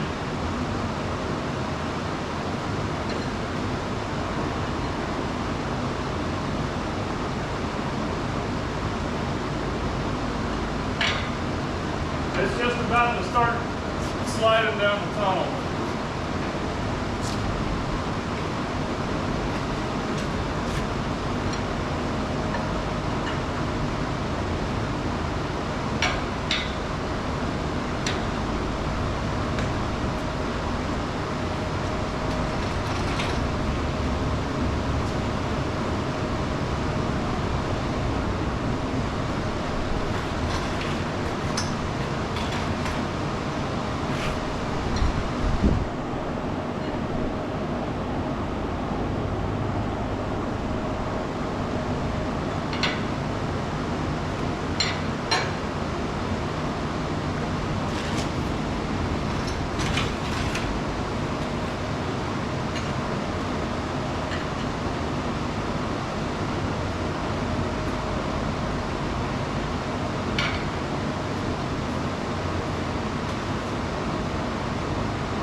Trying really hard to not pinch any wiring.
We're hanging out in there now. So now what we need to do is even this back out so that we can get our cross member slid in. Okay, so we need this to go back, so then we loosen it.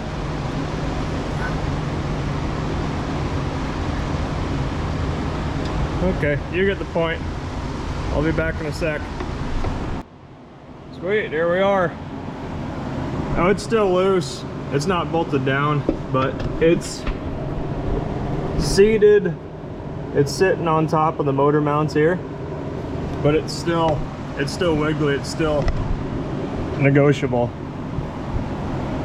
So I'm gonna try to crank this back even further to hopefully lift the tail shaft of the transmission up, and then that'll give me enough clearance to slide in the new cross member mount and the cross member itself. Check it out, huh? Doesn't that look nice?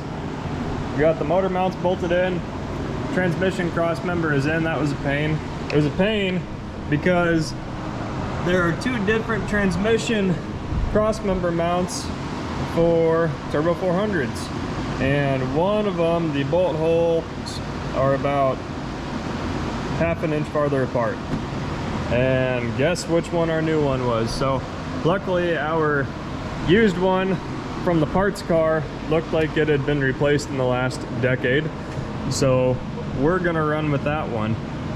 So transmission's bolted in, engine's bolted in, everything seems happy, everything went together fairly easily. So we're waiting on a new transmission pan. So I think our next step is to put our manifolds on.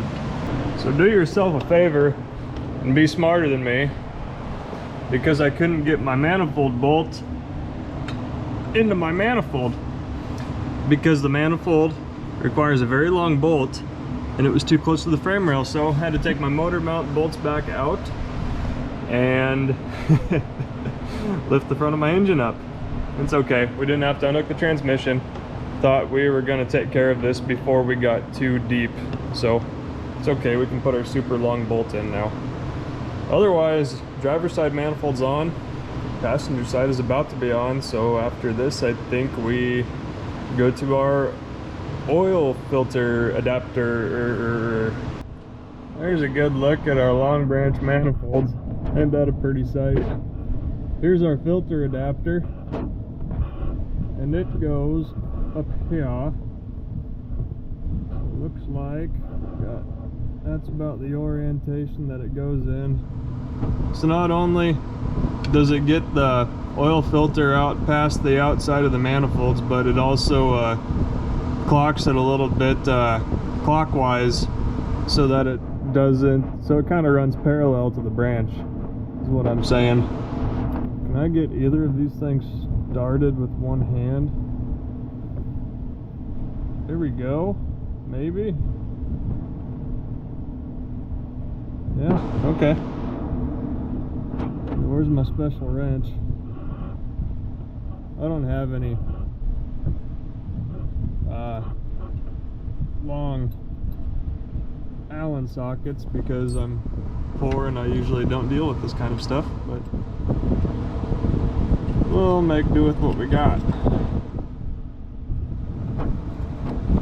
Okay. There you are.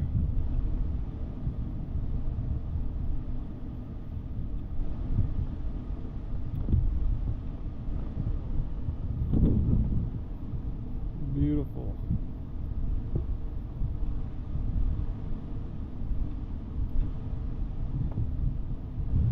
So then we ultimately have 3 bolts that go into the block, and I think we utilize the same hole on the original style adapter. So I'll get this tightened down, I'll get our oil filter adapter cleaned up, and we'll throw that on next. Alright, how many hands is it going to take to do this? All of them? Probably. Here's Pontiac's oil filter adapter.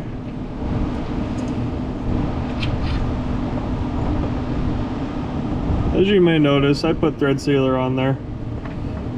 I don't know if this goes into oil or not, so I'm not going to hurt anything by putting sealer on it. Okay, clock you a little bit. There you go.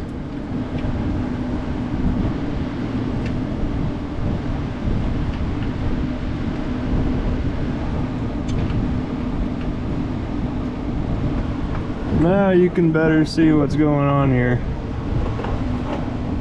So it angles our filter towards the back a little and then sneaks it away from the manifold.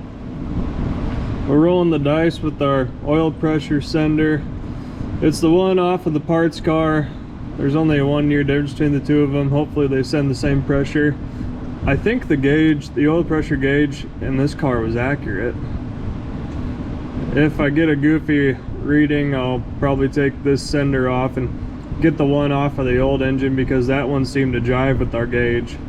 But we're just gonna try it for now. I know that this motor had oil pressure. At least I'm pretty sure this thing had oil pressure, and I could see it on the gauge when we last ran it in the old car. But heck, I don't remember. That's literally been 4 months ago, roughly.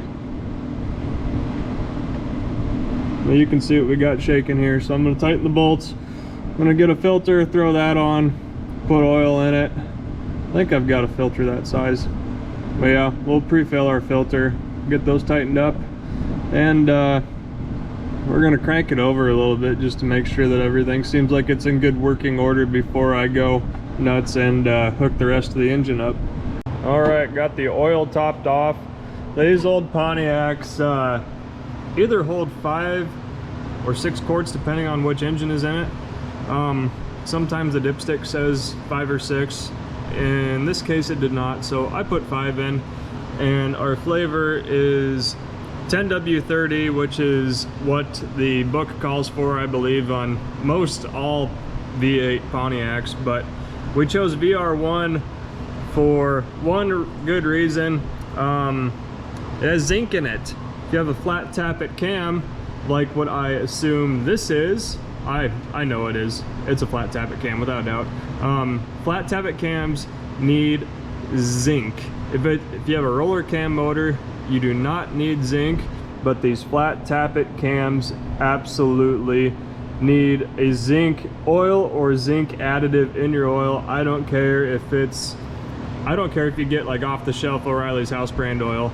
For love of God, if you got a flat tappet motor, please put zinc in it. It needs it. Okay, what do we do now? Starter. We hook a starter up because we're gonna spin this sucker over, and we're gonna make sure that just everything sounds kosher. There's no issues with the flex plate. There's no issues with the starter, the torque converter, all that stuff. I want to do that before I go any farther, not because I don't trust my work, but because I just want to make sure. So I'm gonna get the starter hooked up, and that's gonna be one of the last things that I need to do underneath the engine as far as the engine's concerned. I'm getting a new transmission pan that'll be here Friday or tomorrow afternoon. I can't remember, one of the two. So once we get that here, we'll tidy up everything on the transmission, but there's no sense in putting everything on the transmission together if we're just going to take the pan off. Okay, starter, brake. Now you may be wondering, hey Jeff, why are you putting the manifold back on again?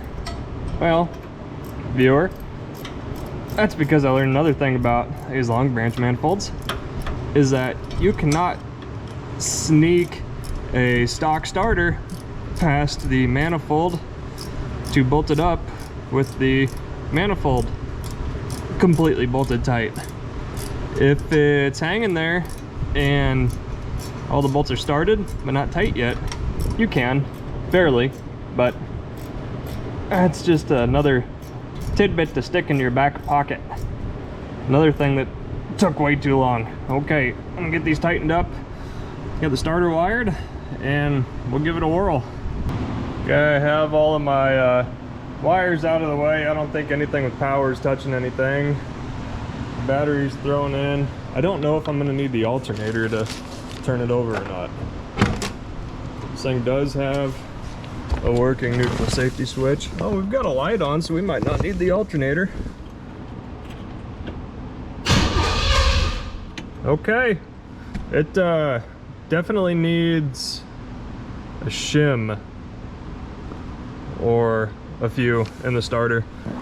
This thing had 7 starter shims. Like, holy crap. It's got a new Flexplate though, starter's used, but that's the same starter that was on it prior, so we'll roll with it. Okay, I'm just glad it turns over and nothing sounds too goofy aside from the fact that it needs maybe some more shims thrown at it. Okay, good stopping point for the day. Tomorrow we'll work on hooking everything up that we need to start the engine. Well, gosh, isn't that the end goal? Captain Obvious? Okay. Things were going so good until they weren't. I got the drive shaft out of the car. I threw U-joints in it once. Went to stick it back in. Doesn't fit.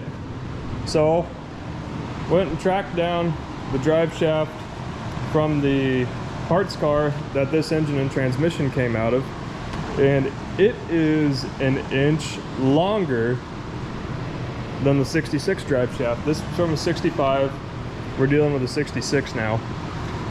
And I went through all of my drive shafts, and all the other spare ones that I could find were only 60 inches or 48 inches, and I need this one to be 55 and a half. I gotta take a half an inch out of this thing. So we're gonna drop it off at the machine shop. Well, I guess I have to work on stuff up top now. I've used this guy in the past. It's a MJN machine in Fremont, and his turnaround time seemed pretty great then. So we'll take this drive shaft into him, see how long it takes. Meantime, we can at least get everything else in the engine bay buttoned up. Honestly, I've got a good day or two just getting this together. So, oh well, we'll do what we can. We gotta bleed brakes too, don't let me forget. Alrighty friends, we have just about everything on the engine tidied up. Got all our lines ran, plug wires ran, and this thing about plug wires is these suckers are really hard to find that were pre-assembled already. I couldn't find any assembled HEI plug wires for Pontiacs through O'Reilly's. At least nothing was listed. I don't like assembling them. It takes too long, makes your fingers hurt. I'm sure there's an easier way to do it, but I'm kind of lazy and I have a lot of stuff to get done in a short amount of time. So we did some digging and we found some plug wires for a 1979 Firebird with a 403 Oldsmobile that fit. And the trouble is, if you order them for a Chevy, like a small block, these engines are too wide. They won't fit all the way down to the spark plugs. They're going to be too tight on a couple plug wires. About 6 out of 8 of them will fit. So we got these for a 403 Olds. It's still a small block Olds, but it's pretty close in dimensions, and and they fit all right. I mean, none of them are stretched tight. So one of these years, whenever I get bored and want to run the plug dividers again, I'll custom make my own. But for right now, we've got to get some stuff out of the shop. I've got to get this thing done, and I've got to get that red Catalina done so that I can put my lift up. I need everything in here to be able to move around. So all of the engine stuff is done. Got the electric choke ran, found a broken wire in the engine harness that had 12 volts going to it when the key was on. So wired it up to that, and now we are wiring up our HEI distributor. So our original wiring, which I need to find and cap off for this thing, I think is this it? Yeah, right here. This was our original coil wire, and this only supplies 9 volts, I think, and the HEI needs a full 12 volts. So how we're getting around that is we're running wire off of the fuse block from the ignition terminal, and we are going to use that wire, and then we're also going to run a wire from the starter solenoid on the unused small solenoid terminal. We're going to tee these two wires together so that that distributor has 12 volts while cranking also.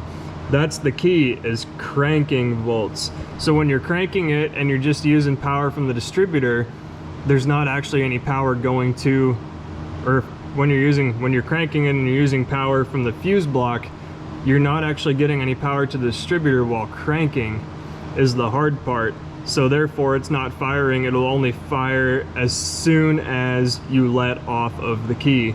So what that other wire from the starter solenoid on that unused terminal does is it sends 12 volts from the starter solenoid up to the distributor while it's cranking. So that distributor, while the key is on in any position, is going to be getting 12 volts, and that's what we need. Otherwise, when we're cranking, the starter would not, or when we're cranking, the distributor would not be getting power. So we've got our wire coming from our ignition terminal on the fuse block, and now we're gonna wire up a wire coming from the small terminal on the starter solenoid. So I'm gonna crawl under there. I should have done this and thought about this while I was putting that starter in, but you know, what do you do? So we're gonna get these two teed together. So the good thing about this crappy chrome pan is that it has a drain plug in it. And the bad thing about this crappy chrome pan is that it has a drain plug in it. It will not seal. I'm sure that it's just the washer that's wiped out, but even then it still has a big old dent in the bottom of it. I hope that didn't damage anything. So we'll see. We're gonna take this off. I've got a new B&M, I think it's cast aluminum pan to put on it. So we'll get the rest of this ATF out of there, drop that pan down and see what the inside of it looks like. Everything that I can see looks okay. Looks like we may have had slight impact on whatever this little donger is, but the rest of it looks good. It doesn't look like anything got into the case, so great. Let's go take that other pan out of the box and see if it comes with a filter or not. Goodness, this thing is a monster. Okay, that's almost 3 times the height of the original. Whew, that's a low car too. Hope we can get it in and out of the building, but at least it's heavy in case it hits something. Well, let's try it. In for a penny, in for a pound, right? I noticed, according to the directions and based on what I see already, I'm gonna need to scare up a transmission filter because we have a 1968 or newer turbo 400, which explains some of the differences that I ran into already. But there is the current filter that started in 68. So we'll get a hold of O'Reilly's and see what we can find there before we go any further. This is probably the nicest pan taken off that I've ever seen. This is the only piece of anything actually hard that's in there, and it doesn't look metallic. It kind of looks like a piece of gravel, so maybe that fell in when we took the pan off. I don't know, but yeah, that's it. Everything else looked really, really good. A little bit of clutch material, but barely any. This pan is clean, man. Too bad we had to take the thing off, but oh well.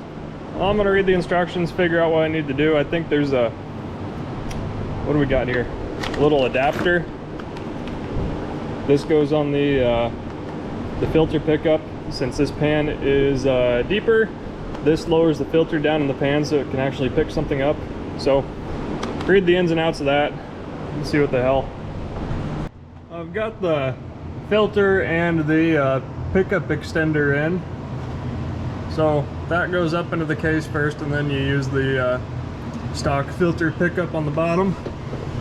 And then you use this 5/16 bolt that comes with the kit if you're going to use this original filter pickup. and that takes the place of the bolt that was originally in there. But then you put a nut on the back side of it, and this bolt is intentionally long so that you can make this filter level per instruction, but by design this filter is not going to be level because this hole is slotted and travel is allowed because of that. So I don't know, if I try to make this filter flush with the ground, then I'd say that I've got the bolt far enough out to accomplish that at least. Maybe down a little bit further. So if I hold everything like that, then everything's pretty square with the world. I don't know, I don't think it has to be too freaking precise. That looks good. So then you use that nut on the other side of the bolt to run it flush up against the valve body there and keep that bolt from backing out. So I'm gonna need 3 hands to do that, but we'll do that and we'll throw the pan on there. Let me tell you how much it excites me to have the transmission pan be the lowest point on the vehicle. Not very much, but what do? I noticed something while I was getting my shift linkage lined up, that due to the beefy nature of this transmission pan, the shift linkage bracket is not going to fit anymore. It'll fit, but it's gonna need some massaging. So we're gonna have to take that off and probably grind some notches into it to make it all fly.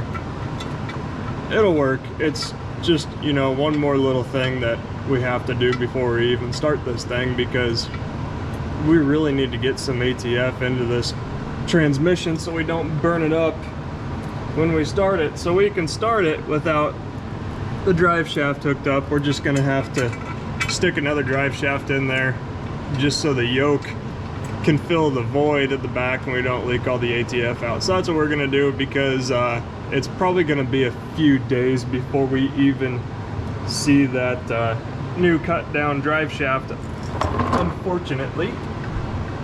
But that's life, right? If I was in a big enough hurry I could have done it myself, but oh well. Now we won't be able to use this back bracket either unless we grind the ever-living tar out of it. Golly. What fun. I love aftermarket stuff. I should have just took another pan off of another transmission and saved myself a whole bunch of headache, but no, I wanted to look cool. You know, because everybody's gonna see this. Well, it looks pretty punk rock, but it's about an inch and a half lower than the oil pan and probably an inch lower than the cross member. Yeah, I don't know about all this. We'll see if we can make it out of the shop or not. All right, did a little weight loss, kind of made a saddle. This used to be straight across, but now it seems like it's gonna bolt up.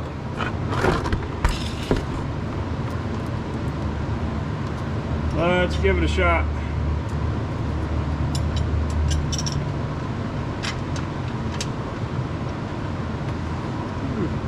One down, one to go.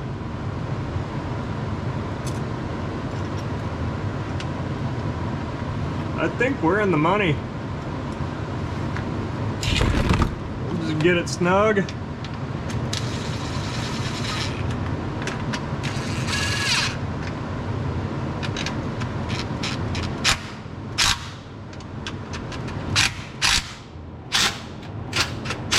There we go. We kind of bent it a little bit.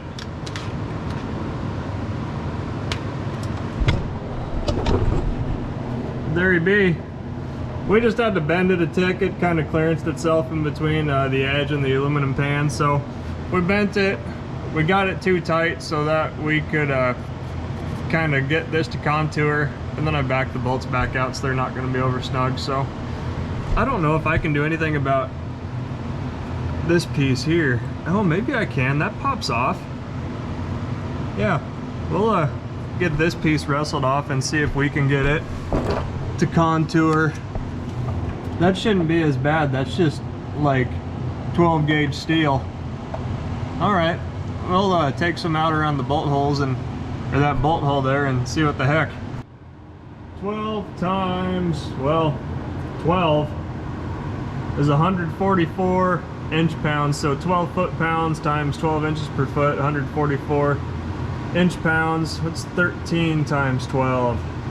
156. So about 150 inch-pounds is what we need to torque our bolts to. So we'll break out the tiny torque wrench and we'll do that. All right, here's the big moment. We got all our fluids topped off. Spilled gas all over the top of the engine. Fill up our carb here. Get a little initial drink.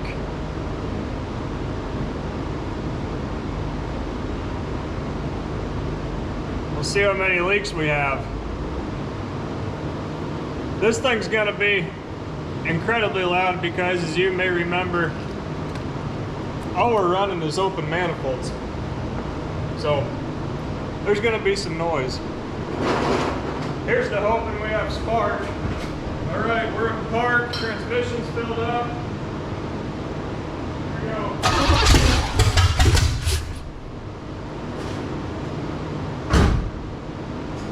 We're gonna give him some more throttle. It seems like these things are usually kind of lacking on the throttle side. Oh, we're still on our high idle side, so that's good. We haven't touched our timing since it last ran.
Starting to bake, so you're going to see some smoke, but I don't see any leaks yet, so that's great. I think we got to adjust our idle mixture once it gets warmed up because it's a little shaky.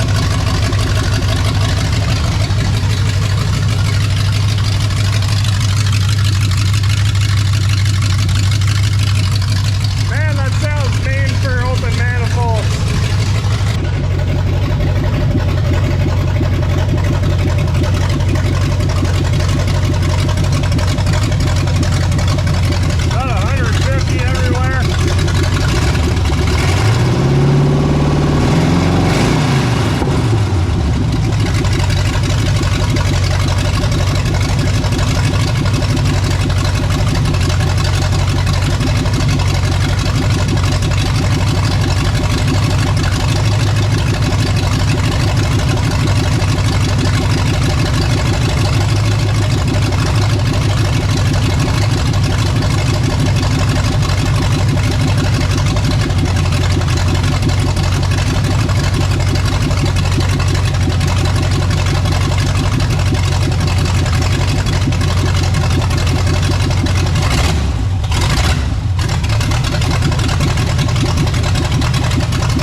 on this thing. Well, we are back on the old deuce. We got our drive shaft back, shortened a 1/2 inch for the low sum of 110 bucks, I suppose.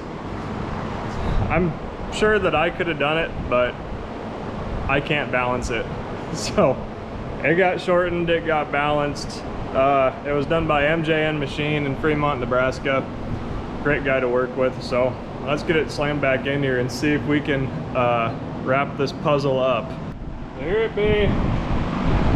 Took a 1/2 inch out of the back end. He said it was a pain to shorten because of where the step is at. It's there wasn't a lot of distance between here and the end, so he had to cut a lot of that stuff out by hand. Well, hopefully my measurements were correct and this thing fits now. Alrighty, he is back on the ground with the drive shaft in.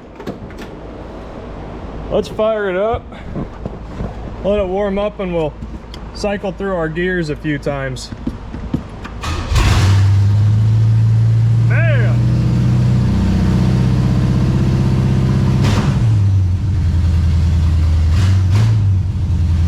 All right, we got brakes, it feels like. Drive. We're a little low, but yeah. Reverse. Yep.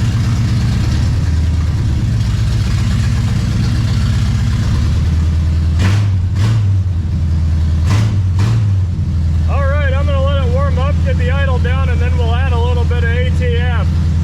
All righty, all fluids are topped off. Let's go for a little cruise, shall we? I gotta remember, this thing has a stall converter in it, so it feels goofy. That's probably why.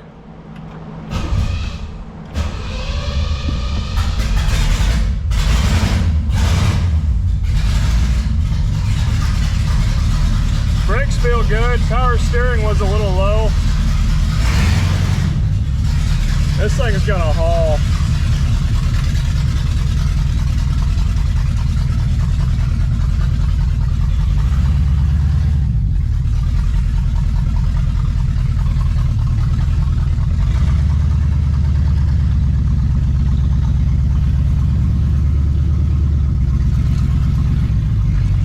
There's second gear. Power steering must have a little air in it. Brakes feel good though.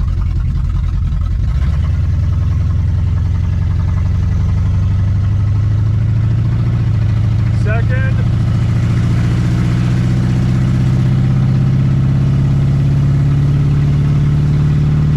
Third. Huh. I didn't hook that up. Either that or the cable broke. I forgot how bad these tires are. Alright, we're going to swing into the old countryside repair and bring him his tools back. Alright, got the parts dropped off.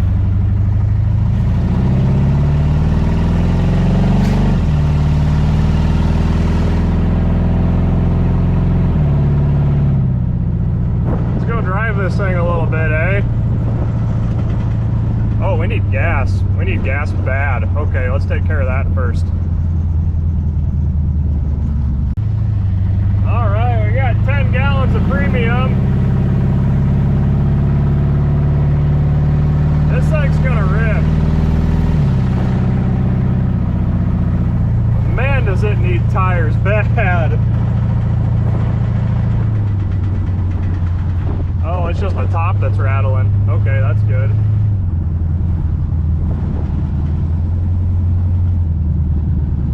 I forgot one of the back wheels is bent too. It's eventually gonna get 8-lug wheels put on it.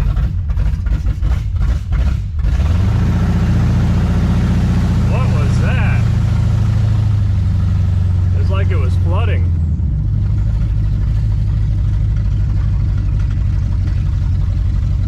Didn't like the hill, I guess.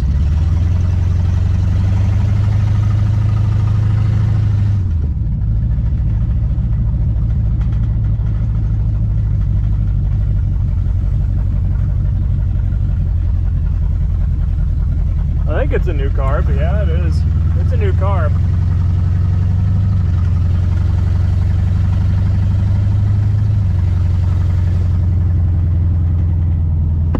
Temp looks good. We're at about 170, and then as far as oil pressure goes, I have no idea what's going on there. It's maxed. I don't know if I ever knew. I don't know if the old gauge worked or not. Aside from the bent wheel and the crappy old tires, it's really not bad. The brakes seem to work good. Needs exhaust in a bad way.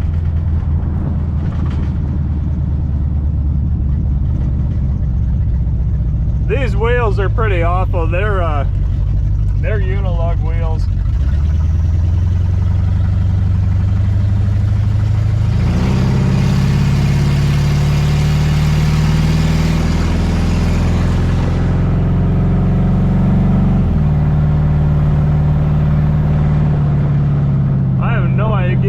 I have no idea what gears this thing has in it either. I may have known at one time, but I certainly don't recall now.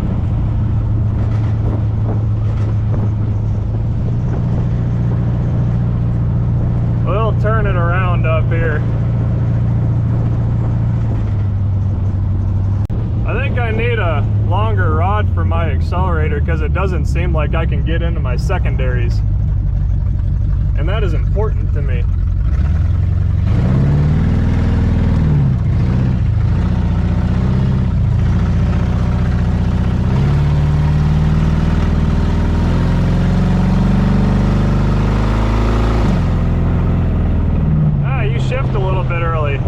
I need these secondaries bad.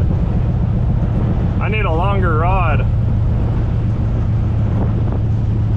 Not bad though. Temperature's getting up to 175, which is expected. Again, oil pressure's plumb maxed, so who knows what's going on there. There's old Bill. Hey Bill.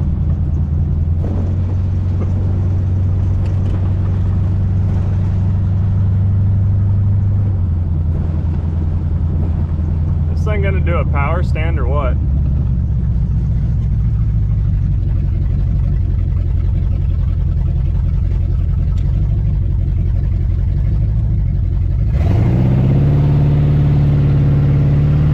I need more throttle.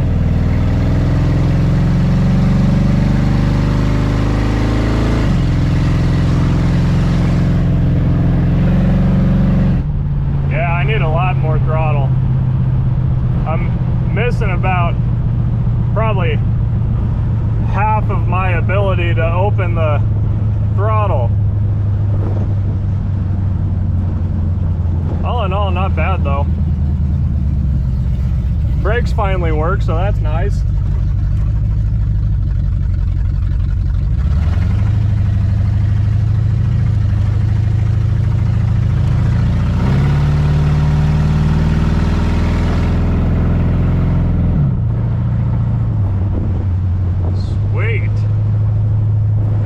Pretty good, man. I dig it. Well, we made it back without any troubles. Just need to tie up a few more loose ends, get the exhaust put on it, get a longer throttle rod, maybe do a little more carb tuning, but we really need to get full throttle out of this thing. We're not even touching those secondaries. I had a feeling this would happen, but it's all right. We can overcome it. Well, thanks again for watching. This has been a really fun one. There's more where this came from. Please like, comment, subscribe. Really appreciate it. Really helps me out. Have a good one.